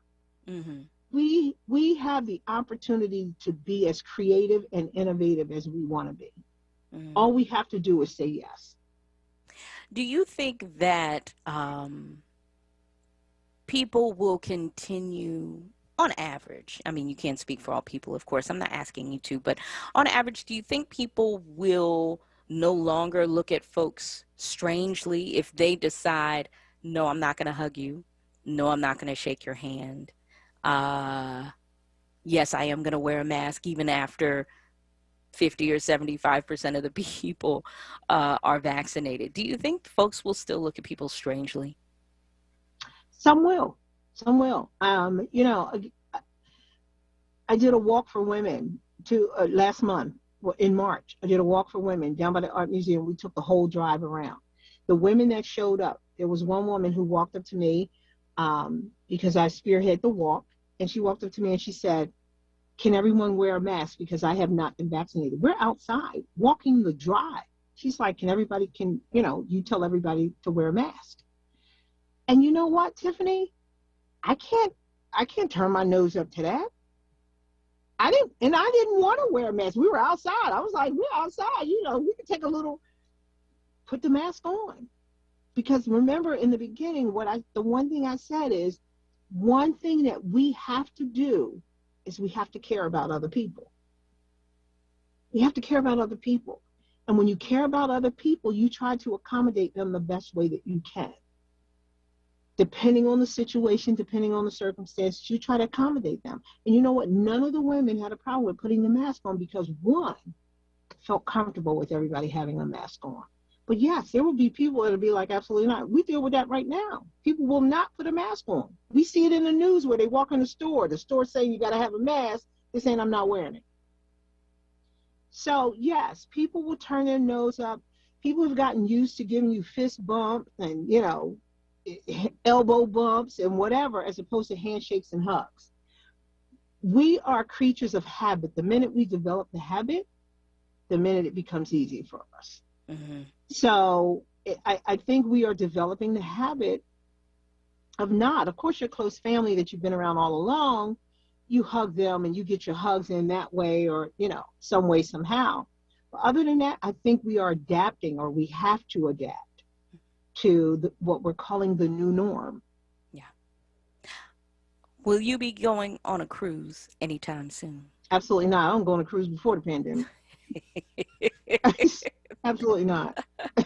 So, cruises is just not my thing, and I travel a lot, but cruises, never had an interest to do that. Okay. And it's funny because my grandmother used to always say, I don't go on a cruise because I can't drink all that water. And I'm like, wow. Yeah. Wow. It's just never been my thing. And definitely not now because, and it's sad because the unfair thing is the cruise line industry got the short end of the stick with this whole thing, because of what we saw. We're like, yeah, no, we're not going, as if they created the pandemic, right, when they did not.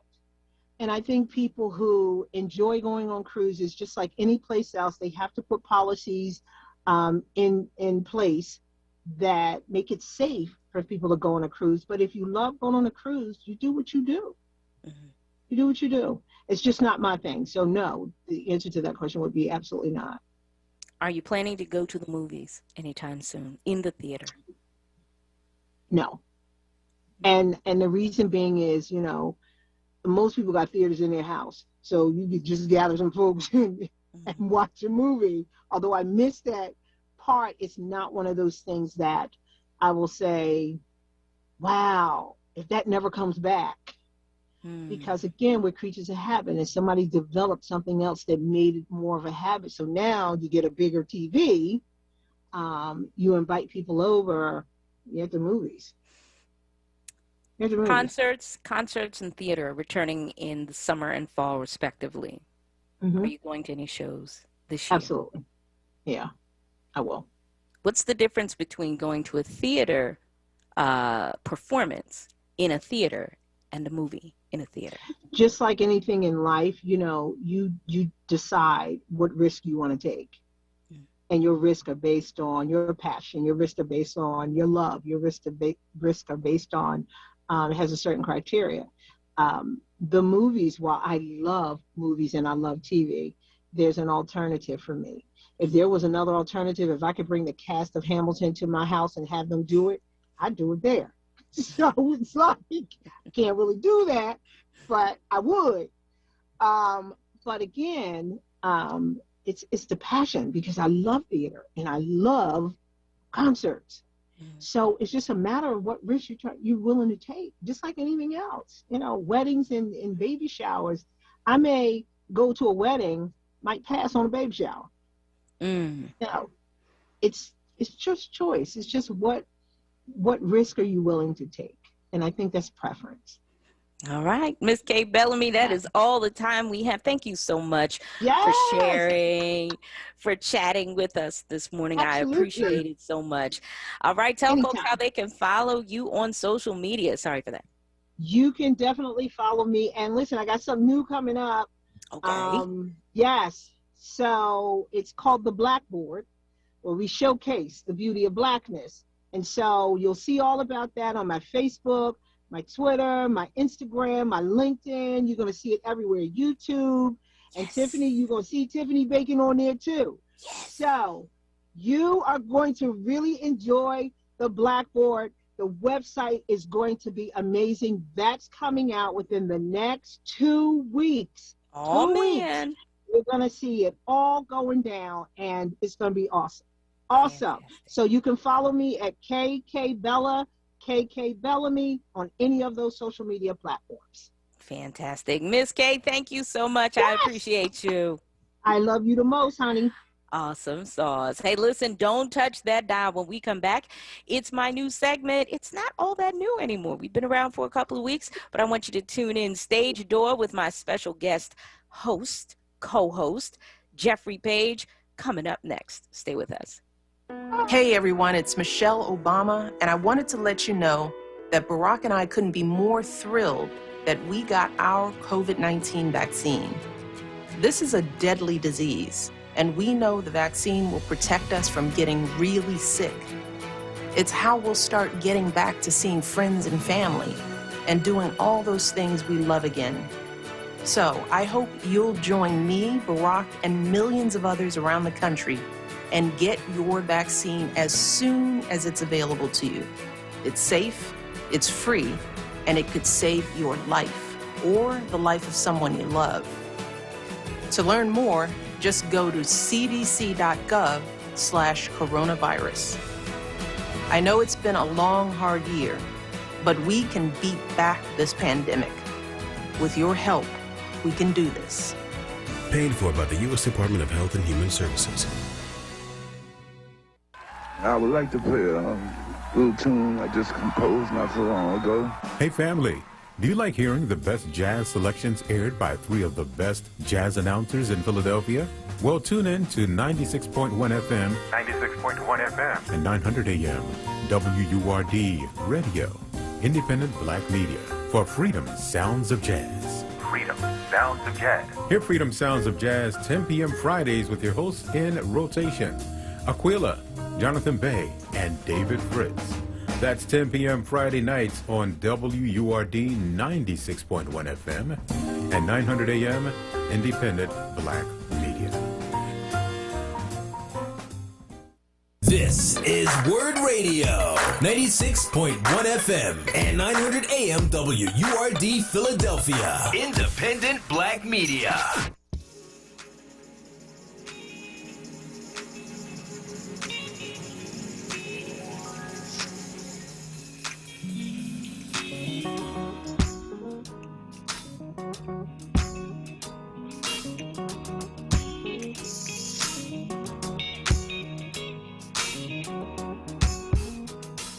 Wake up, everybody, no more sleeping in bed.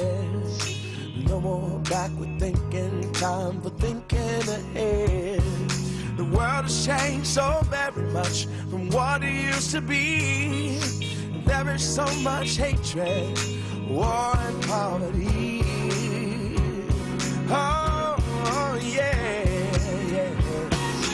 Wake up all the teachers, time to teach a new way. Maybe then they'll listen to what you have to say. 'Cause they're the ones who's coming up and the world is in their hands. When you teach the children, teach them the very best you can. Oh yeah. The world won't get no better if we just let it be. Oh no. The world won't get no better. We gotta change again, just you and me.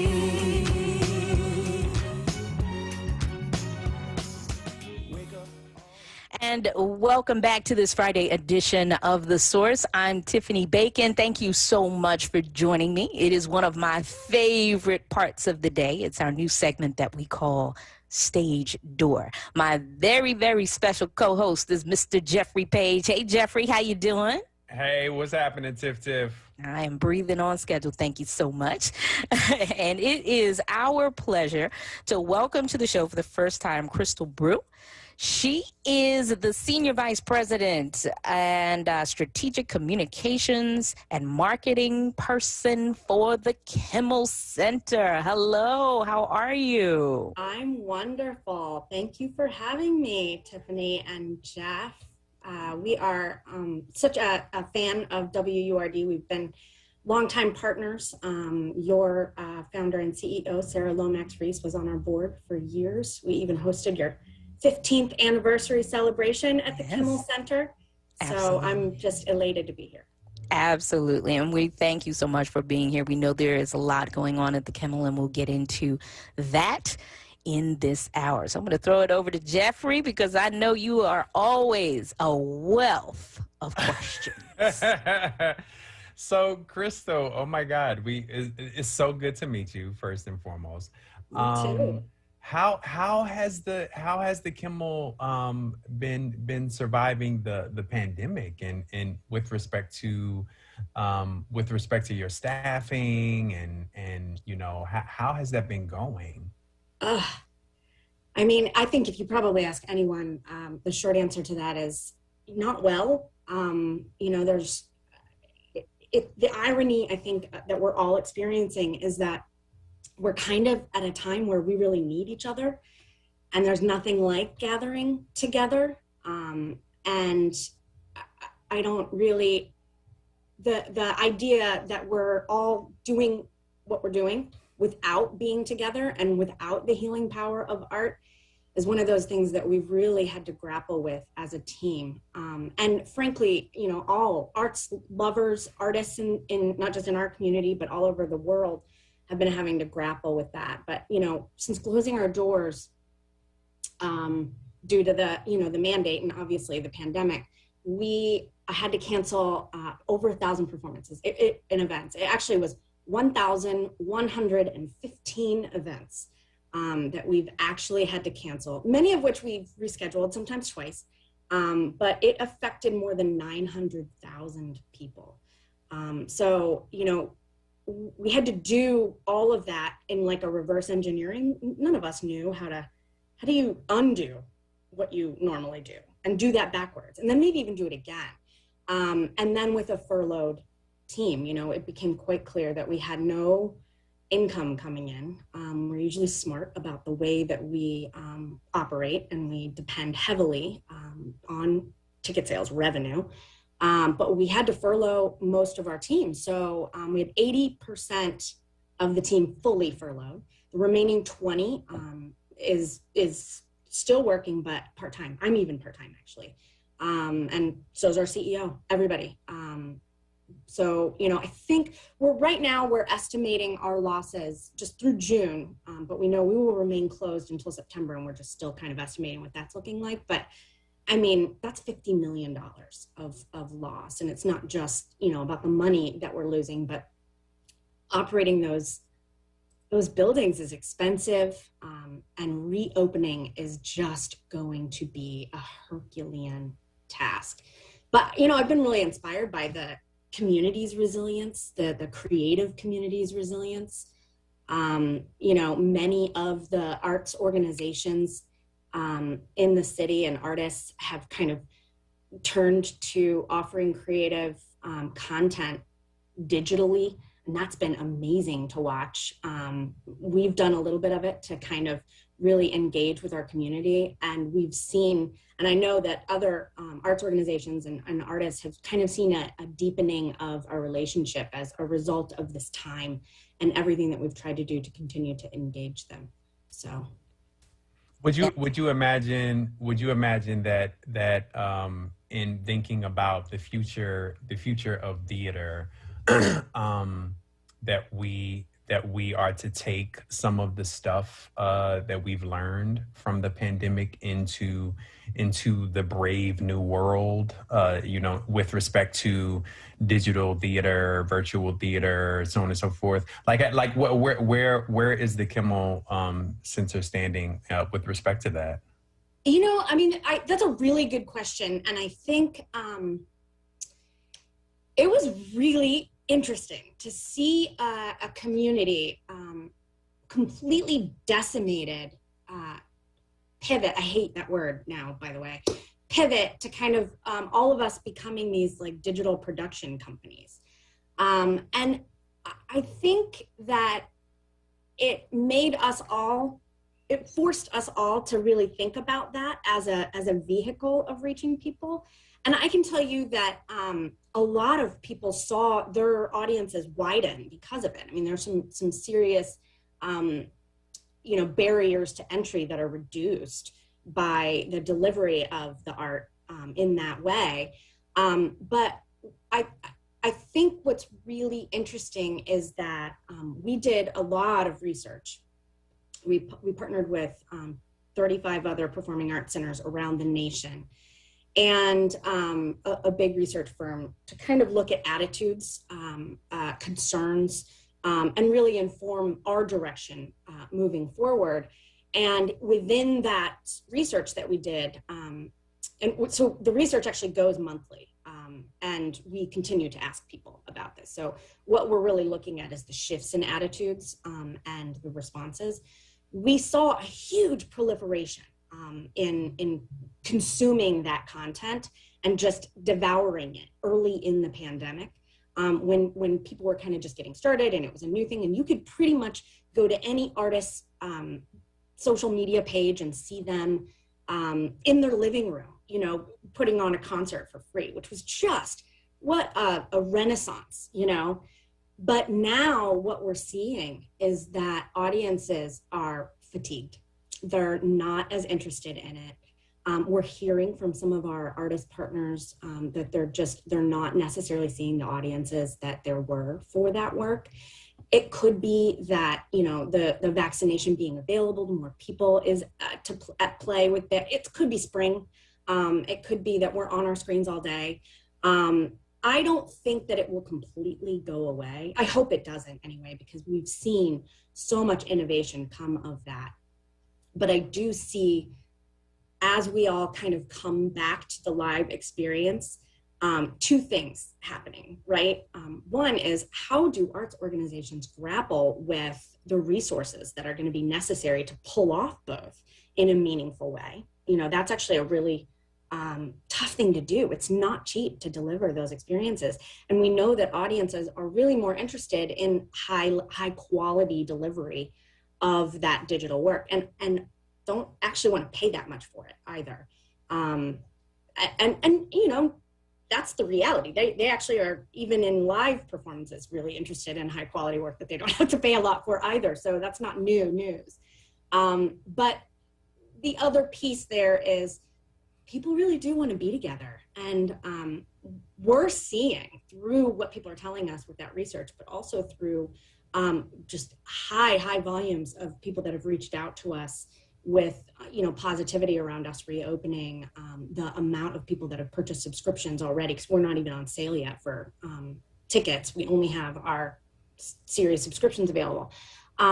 It's increased significantly. So those are kind of early signs that I think people really want to be together. They want to gather together. Right. You know? Right.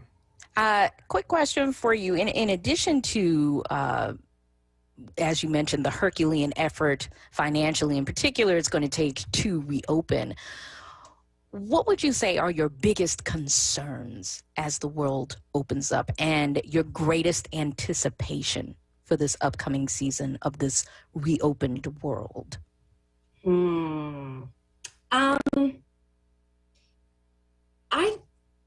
That's a really tough question, because, you know, we're planning for a reopening that is 6 months from now. And we've seen how, I mean, overnight the world changes. And then you go to sleep and you wake up and you're in a different world all over again.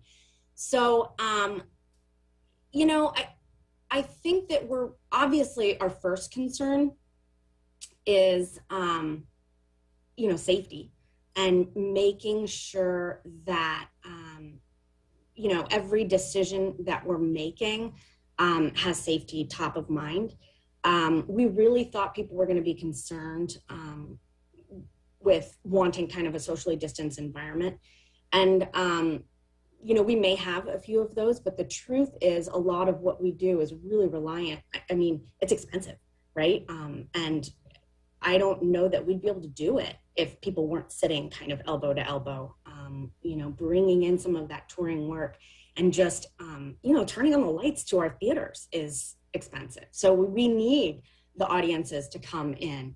But that being said, you know, we know that people are concerned about ventilation. That's the number one thing people feel like we need to be investing in.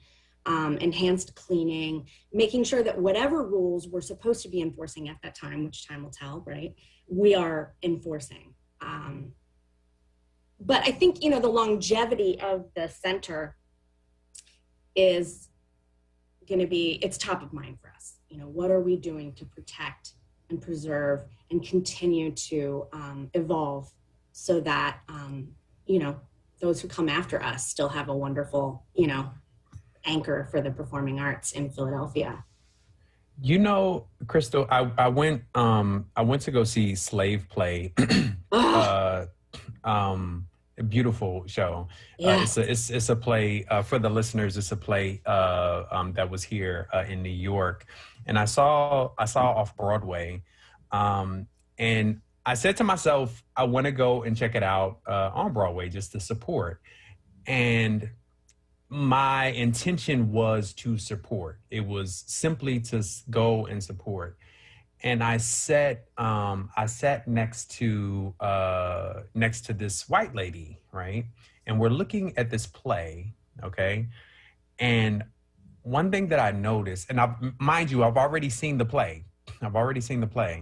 One thing that I noticed is I saw this woman next to me. She goes to wipe her eyes because she's starting to cry, and it made me focus in a different way to what was happening. I wanted to understand what she was crying about, right? And in this play, there's a lot to cry about. Yeah. But I wanted to focus in because I was curious to know what she was crying about, and it just brought me to this notion of fellow feeling. The only thing that the theater can give you is this idea of fellow feeling, to be able to share space with other human beings, to be able to not only learn from what's happening on the stage, but to also learn about your fellows who are sharing the space with you. And I'm just so curious about that, and will that come back? And it terrifies me to think that perhaps we will be too fearful for it to come back. What are your thoughts around that? I'm actually really glad that you shared that experience, because I think that there's this sometimes perception that the arts are a luxury or unessential. And I think what we forget is that storytelling has been a part of identifying with each other as humans since humankind existed. And there really is nothing like sitting elbow to elbow with a stranger where you literally can feel them gasp, or that you can look at them. You don't even know this person, right? But you look at them and you say out loud, maybe in the dark theater, "Holy crap, did you just see that?" That is cathartic. It's not, we know we can't feel that watching a movie. It's not the same. It really isn't the same.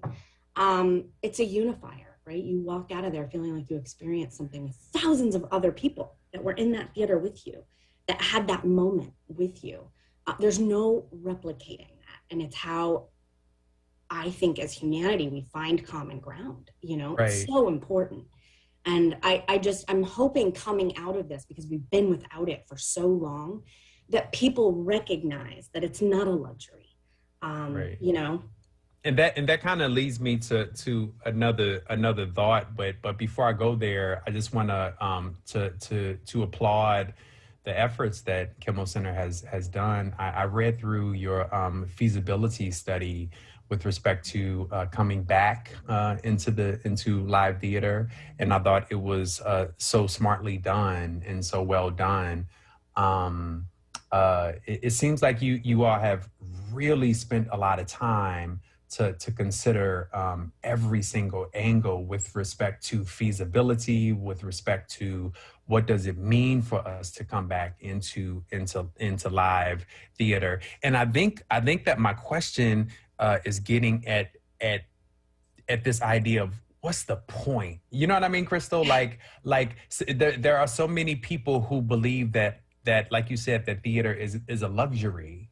There are so many people that believe that theater is this plaything that we really could afford to kind of do away with. It's a luxury. It's a plaything that you just do.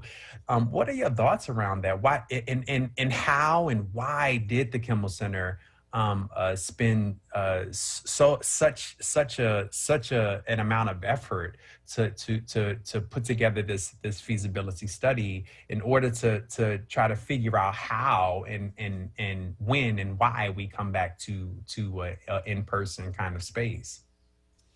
Oh, that's a lot of questions wrapped up into one question. I'll talk a little bit about the study, which continues, by the way, because nothing is static right now. You know, we saw the world beginning to change around us in multiple ways. I mean, you know, what we quickly realized that this wasn't going to be 3 weeks of us being closed, and that it could be a long period of time. And we have a performing arts consortium with performing arts centers all over the world, actually, that are like suited, right? Serve a similar, you know, similar populations, serve, you know, multiple resident companies, and have multiple theaters like us. I think a lot of people forget that we're not just the Kimmel Center, we're actually the Academy of Music, we're the Merriam Theater. We have resident companies, and then we have our own things that we present and do. There's a lot of responsibility tied up in being one of the anchor cultural institutions in the city. And we knew that there was, with that, we can't just get out there and experiment. I mean, we do that too, right? But this was big. And so we did do this partnership with the 35 other performing arts centers on a longitudinal study that really helped us better understand what are the first things we need to do? What are the things we need to watch, right? And this research has informed, you know, our investments in the digital space, what we're doing with our HVAC system to prepare for us coming back, some of the communications investments that we're going to do. I mean, think about it, right? We're going to have to actually really prepare people mentally. I went to the grocery store the other day with my husband. We both have been vaccinated. We've both been periodically still going to the grocery store, but there was this moment where it was like we both were filled with terror at how many people were inside that grocery store. And I think that that psychology, we have a lot to undo with what we've done to keep ourselves safe. And so we knew we'd need continued research that really looked at the psychology of where the city is. And we know through this research that while, you know, 95% of the people say that they're going to be ready to get back to normal by, you know, March of next year, 75% of those people say that they'll be ready to get back to normal, which is a whole other conversation. What is normal? They say that they're going to be ready to kind of get back into being able to sit arm in arm with people in September. And it seems like all it will take is a sneeze, and that will shift everything. Right. Dirty looks, possible words exchanged. Exactly. It's going to be really interesting. I'm glad we're waiting till September because I think a lot will happen over the summer. Where people will go to outdoor events, people will become a little more comfortable. One of the shocking pieces of research that has come back to us is that there's a huge number of people that say they're comfortable going out, but the reality is they're not going out. More than half of Philadelphians still aren't actually even going out to restaurants or to museums or to the park. It's shocking. It is changing for the better. We are seeing those attitudinal markers begin to shift. But I think that we all have a lot of work to do as the creative community on developing confidence. And so that's one of the things we're really working on is how do we get out there and begin to encourage the baby steps that we all need to be taking, right? So that when we're, you know, reopen for live theater, we're all ready for it. All right. We have to take a break, but when we come back, we will continue our conversation with Crystal Brew of the Kimmel Center, and it is going to be amazing. We don't want you to miss 1 ounce of the conversation. So stay right there. We'll be right back after this. What's up, Philly? It's Solomon Jones. The world is inching back to normalcy, but our approach to educating our children may never be the same. Commonwealth Charter Academy, or CCA, has nearly 20 years of experience providing a flexible, stable online education in the comfort of your home. Enroll today at ccaeducate.me. Here are the benefits to your children and your family. 1. World-class education and accredited lesson plans streamed directly into your home at no cost to you. 2. Laptops, headphones, and high-speed internet access, all provided at no cost to you. 3. A learning environment completely free from classroom risks like bullying and other distractions. CCA has been in our community long before this health crisis and will continue to faithfully serve students and families well into the future. Join the more than 2,500 students from Philly who already attend CCA. Enroll now at ccaeducate.me. Hello, this is Councilmember Isaiah Thomas urging you to vote for Judge John Padova on May 18th to keep this distinguished judge on the Court of Common Pleas. In addition to myself, he is also supported by State Senator Tony Williams, as well as State Senator Vincent Hughes, Representatives Joanne McClinton and Jordan Harris, as well as former Governor Ed Rendell and many others. Judge Padova is highly recommended by the Bar Association and endorsed by the Black clergy, as well as a lot of our local unions. For fairness, equity, and compassion, vote Judge Padova for all Philadelphians. This is Judge Padova, and I approve this message. From safe to seamless, convenient to contactless, and local to express, SEPTA is the Philly way to go. Plan your trip at iseptaphilly.com. The Mattress Man is a second-generation family-owned mattress specialist business since 1988. Open 7 days a week, located at 7421 Stanton Avenue. The Mattress Man discounts Serta, memory foam, orthopedic, and ComfortTech mattresses every day. You deal directly with the owner, Julian, to ensure you get the best price and best service. The Mattress Man offers same-day delivery on most models to most areas. Ask about the WURD discount. Call 215-424-5550. You're listening to The Source on WURD Radio, 96.1 FM and 900 AM WURD. And welcome back to this Friday edition of The Source. It's my brand new feature called Stage Door with my very special co-host, Jeffrey Page. Come on in the room. We appreciate your presence. Our special guest today is the Senior Vice President of Strategic Communications and Marketing for the Kimmel Center, Crystal Brew. Crystal, welcome back. We were in the middle of a really awesome conversation about what reopening looks like after this year of shutdown, after this year of isolation, as we try to warm the burners again to get back into experiencing live theater, live performance. And you are outlining all of that for us and what the Kimmel Center has planned.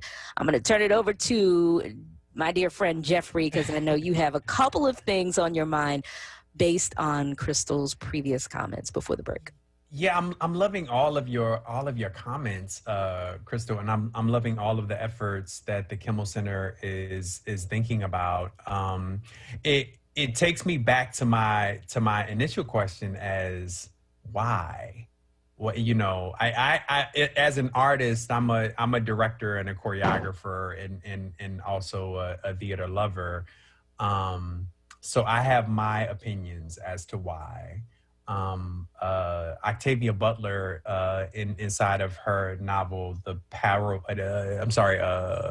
Wild Seed, the lead character turns herself into a dolphin, and she discovers that a dolphin, the way a dolphin rubs on each other, it's like a fingerprint. And so what she's getting at is there's a need to be around each other, and the need is to be around each other. It's almost like speaking. It's like an unutterable way of speaking. And so my question is why the theater? What's so special about it? What's so important about it? Why is it necessary? And I know you mentioned that the Kimmel Center holds a huge amount of organizations underneath its umbrella, and has a lot of different resident companies underneath its umbrella, and also has several tertiary projects. What's the point of it? Why, like, you know, is there a reason that we're doing all of this work to do what? Is it to lift us up in some kind of way? Is it to, like, why? The question of why just keeps popping in my head. Yeah, I mean, I think that it's interesting because in this moment, you know, not only of isolation, but also of, you know, racial reckoning, I think that there is this even more existential feeling we all have, where we're asking why a lot more, you know. And I think that what we do at our core is convene humans. You know, we're the safe space that allows us to all feel together, right? You know, through art, we better understand each other, the experiences that we've gone through. You know, I've had friends who've lost loved ones during the pandemic. We have colleagues at Kimmel who've lost loved ones. We've lost colleagues at the Kimmel. And I think one of the hardest things during this period has been our inability to gather, to comfort, to mourn with each other. And, you know, I haven't necessarily lost a family member or anything, but I think we're all experiencing grief, period, even those who haven't lost someone. So I think the answer to the why, especially now, is that this isolation has been devastating. And I think that there is going to be such a hunger to be together even more than before. It's always been about being together and experiencing that together. But I think there's a very special need for it right now more than ever. It's, you know, like I said, it's a unifier. Yeah. I have a personal question for you. Always on my show, I like to dive into a person's relationship to a thing. And the thing in this conversation is the pandemic, is the uprisings of 2020. How did all of that affect you personally, not just the Kimmel, but you? And has it changed the way you approached your job in the artistic community in Philadelphia? Yeah, I mean, I don't know a human that would answer that it didn't change everything, right? I mean, the pandemic alone was tough, having to reverse engineer everything, you know, sleepless nights, because we're all, you know, the people that are retained at Kimmel are all working, you know, 8 different jobs because we had so many furloughs, and we're all doing it, you know, part-time, if you will.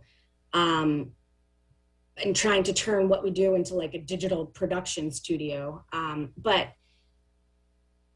I think really where I was hit hard personally was, you know, the civil uprising, you know, on top of like an already weakened state of our nation and our industry.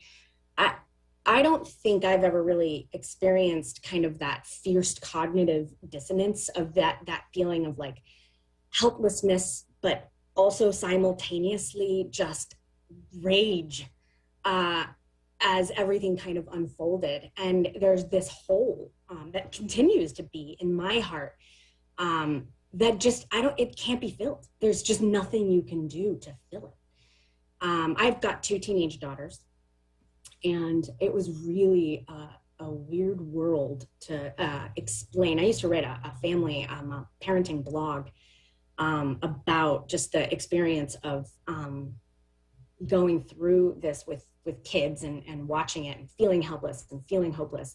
And I was kind of taken to writing a little bit, and that was a little bit of an outlet for me anyway. But I still have, my extended family is still divided. You know, I have family who's in law enforcement, and you know, we're all on the other sides of the spectrum, and that was weird. But all of that continues to kind of, we're all a nation that's still healing, you know, and back to the whole, we need to be together to heal. It definitely approached the way that I do my work. you know, the way that I see doing my work in the future, the way that I parent. I hope we never go back to the old normal. I hope we all stay intentional and thoughtful about the way we carry things forward. Honestly, being a leader in a time of crisis is one of those things that is just so surreal. But I will say we have a really amazing group of employees who actually began an employee resource group. Actually, they developed that long before the pandemic, which was meant to kind of help us coalesce some of our DEI and anti-racist efforts. But this group was really inspiring because it pulled together, even in the face of furloughs, and put together kind of a resource guide for the rest of the staff, and worked very closely with our board of directors and our management team. It had book recommendations, articles, concrete suggestions on how to help. And, you know, I continue to draw a lot of inspiration from the culture that we've developed at the Kimmel Center, because you start with a group of people who do what we do because we're inspired by that moment that we share together, right? And so that continues in crisis and oftentimes grows and develops, right? So you really feel like you're a family. And I was really inspired by being able to draw strength from them. This is kind of a weird story, but you'll see how it relates. I was a flight attendant out of college. And one of the things that they really do in your training for this, and people don't recognize this, is it's really rigorous when you're learning about how to deal with a crisis. And one of the really interesting things is that they hammer into your head that you need to keep a super zen face, which is just because your face ends up being a symbol for everyone else. They look to you, passengers, to figure out how to react, right? And I'll never forget being on a flight, and I was sitting in the middle of the middle of the cabin jump seat, right? And that jump seat is like everyone can see you. And we're on a flight, and the cabin began to fill with noxious fumes. And I knew what the passengers knew at that time. I did not know more. And there is this thing where people think that if you're in a position of authority, you just must know more. I knew what the passengers knew. And we were all told to take our seats. And I kept thinking to myself, like, keep that Zen face, keep that calm face. And I was very much concentrating on that Zen face, but I knew that those passengers, it didn't matter what I kept my face as. I had tears streaming down my face. And when you're human, you can't be calm, you know?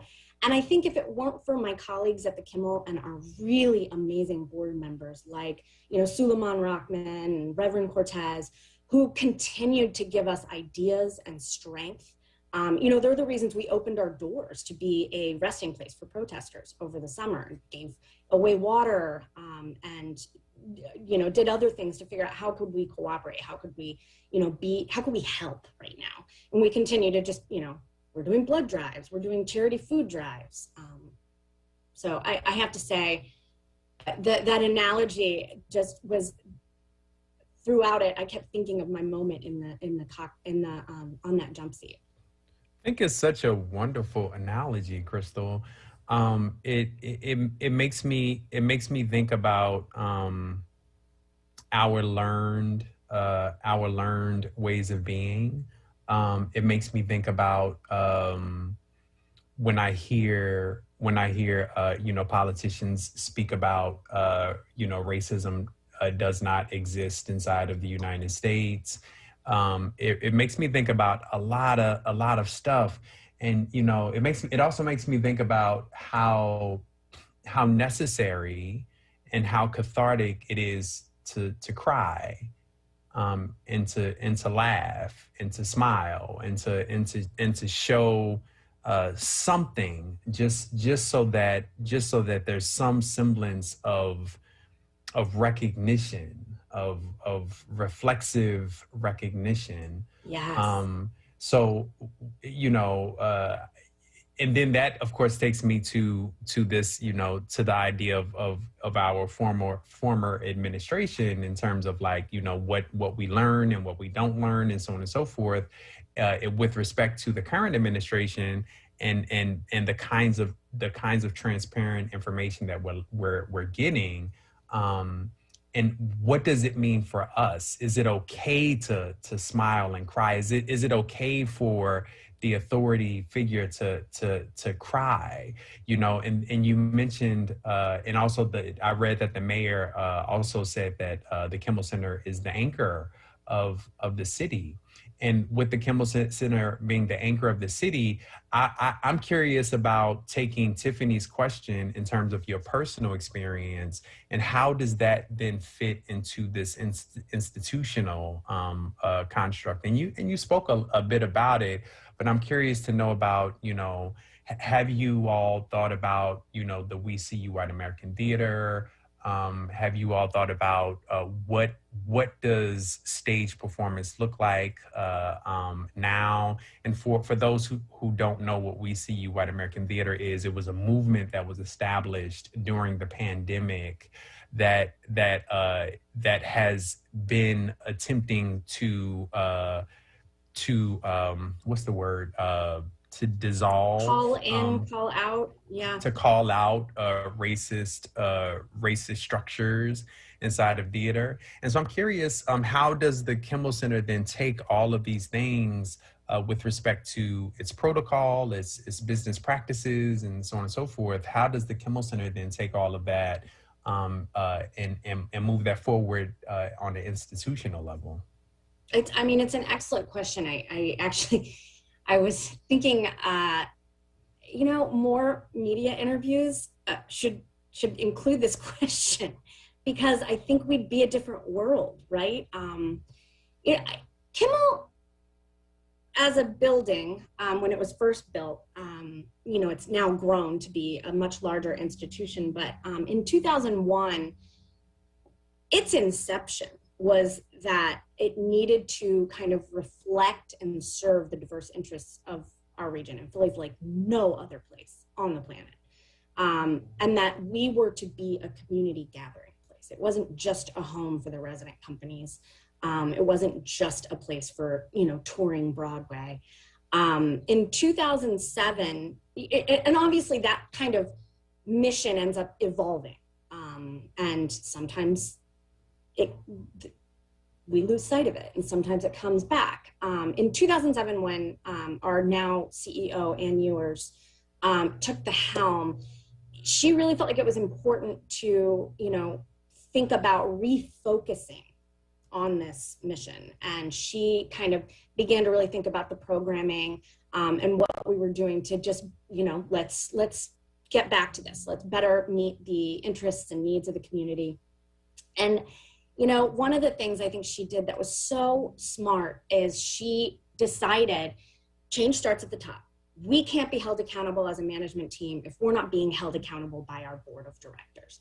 And so she has really concentrated on making sweeping changes to our board of directors membership to reflect the racial makeup of the region. You know, we serve the 11 county region. We cannot be a board of, you know, middle-aged white dudes. We actually really need for it to reflect what this community looks like. And so we still have a ton of work to do. We're gonna be the first to tell you that. But we are proud to report that 25% of our board members are African-American. 3% of them are Hispanic, 3% of them are Asian. We regularly report on you know, our audience makeup, our board makeup, our vendor makeup. We hold ourselves accountable, you know, but we'll be the first to tell you that like America, we have a long way to go. We've overhauled our recruitment strategy. We looked very closely at our hiring practices with the goal of attracting a more, you know, diverse staff. I think our industry has a lot of work to do in that area. We established actually a fellowship program that is available to underrepresented youth. We do that in partnership regularly with the Broadway League. We're actually working with Drexel. And right now we're working with the Urban League on some fellow programs. And we actually do anti-racist training annually for our staff. When we began this work, obviously, it's evolved. And we did in 2015, I think it was, an audit, because we really wanted to figure out what are the best practice models for this work around the country. And like I said, we're pretty thoughtful in everything we do, just like this research we're doing to figure out, like, how do we serve the community in this time where we're reopening. But we did an audit of performing arts centers that had a similar population that they served throughout the country. And it was shocking to find that really there are no best practice models. People really were hesitant to even have the conversations back then. And so our board challenged us to develop those best practice models and think about what those are. So we then put together a very active employee resource group that works with our management team, and we developed a DEI advisory committee in 2017. Actually, URD's Sarah Lomax-Reese was very involved in the process of putting that together. She was on our board of directors for years. But the advisory committee is really valuable because it's comprised of staff, board members, but most importantly, experts in the field. We've got people from all over the region who are advising us on how to make change happen at our organization and how to keep that change going. But they're all, everybody is held accountable for keeping that change going and formalizing our ongoing commitment to that change. I mean, I could talk for days about this, but I think it's important to also acknowledge that our model is wrapped up in the economics that are involved in the nonprofit performing arts model. And we know that economics plays a huge role with anti-racist practices. So it's expensive to operate a 3-building performing arts complex that welcomes, over 1 million people a year. And less than 1% of our annual operating budget comes from the government. So we have to rely on ticket sales and philanthropy to survive. But the thing I think that we keep really a focus on is the fact that we need to really balance that with programs that are free, programs that bring the community through our doors, and programs that help educate the youth. And so half of the 1.2 million people that come through our doors are actually doing so for free. Good to know, good information, and we have to take a break right here. When we come back, we will wrap up our conversation with Crystal Brew from the Kimmel Center and talk about what we can expect in the fall. Stay with us. We'll be right back after this. We are people of resilience, so let's protect our lives with vaccines we can trust. We can do this. To learn more about COVID-19 vaccines, visit cdc.gov/coronavirus. Brought to you by the U.S. Department of Health and Human Services. The Sweet Treat Hut is the highest rated juice bar in Philly, located on the corner of 50th and Thompson Streets, providing delicious, healthy vegan food, juices, and smoothies. Treat yourself to a cup of happiness. Call 215-877-1471. Tune in this Saturday from 5 to 6 p.m. for the Islam Today show, with a perspective on moral guidance and Islamic principles and values. This is not a fad for us. We will not resume our regular programming when things die down. We're not black to help our bottom line or because it's politically correct. We're not joining a fight. This has been our fight, our message, our people. Black lives have always mattered here. We are undeniably, indefatigably, unapologetically, permanently Black Talk Media. WURD.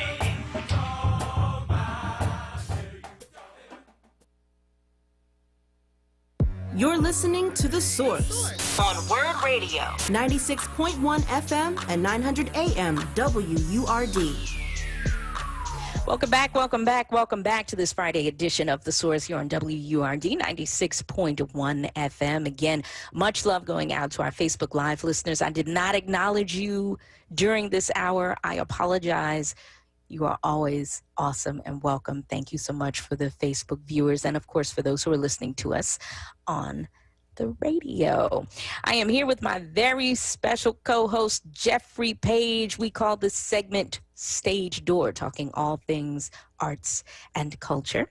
And our special guest is Crystal Brew, Senior Vice President of Strategic Communication and Marketing for the Kimmel Center. You are planning to reopen in the fall. What can we expect? Oh, I love that question. It is just one of the most refreshing things to be talking about. Actual in-person presentations and art. You know, I can talk a little bit about what we know we're doing. There is a lot that will be announced over the summer that we're currently developing. As you can imagine, putting together a season is truly like aligning stars while you're simultaneously, involved in still delivering, arts experiences to thousands across the school district and, all the other things that we're involved in. But we are opening in the fall, and the first big show that we will have, yay, is Hamilton. We will be opening with Hamilton. It actually was always planned to be on this season. It's really kind of an amazing opportunity to reopen with that. We're really excited. It is a title that has resonated with Philadelphia already when it was here 2 years ago.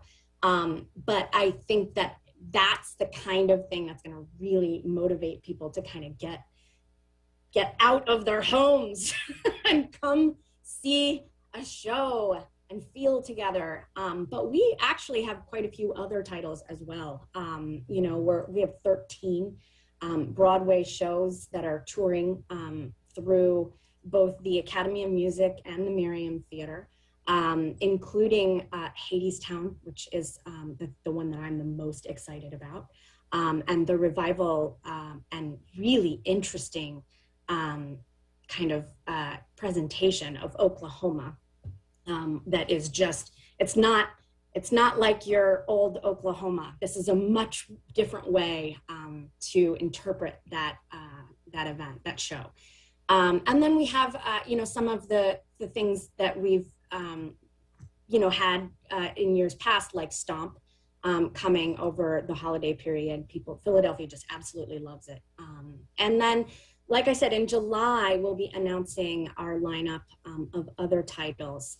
And I'm very excited to say that I think that Philadelphia is going to really love what we have in store. We have some of the old favorites and some of the new things coming. And some of our resident companies have amazing things planned as well. We will continue our work with the school system, serving Title I schools with our free education program. We're very committed to that.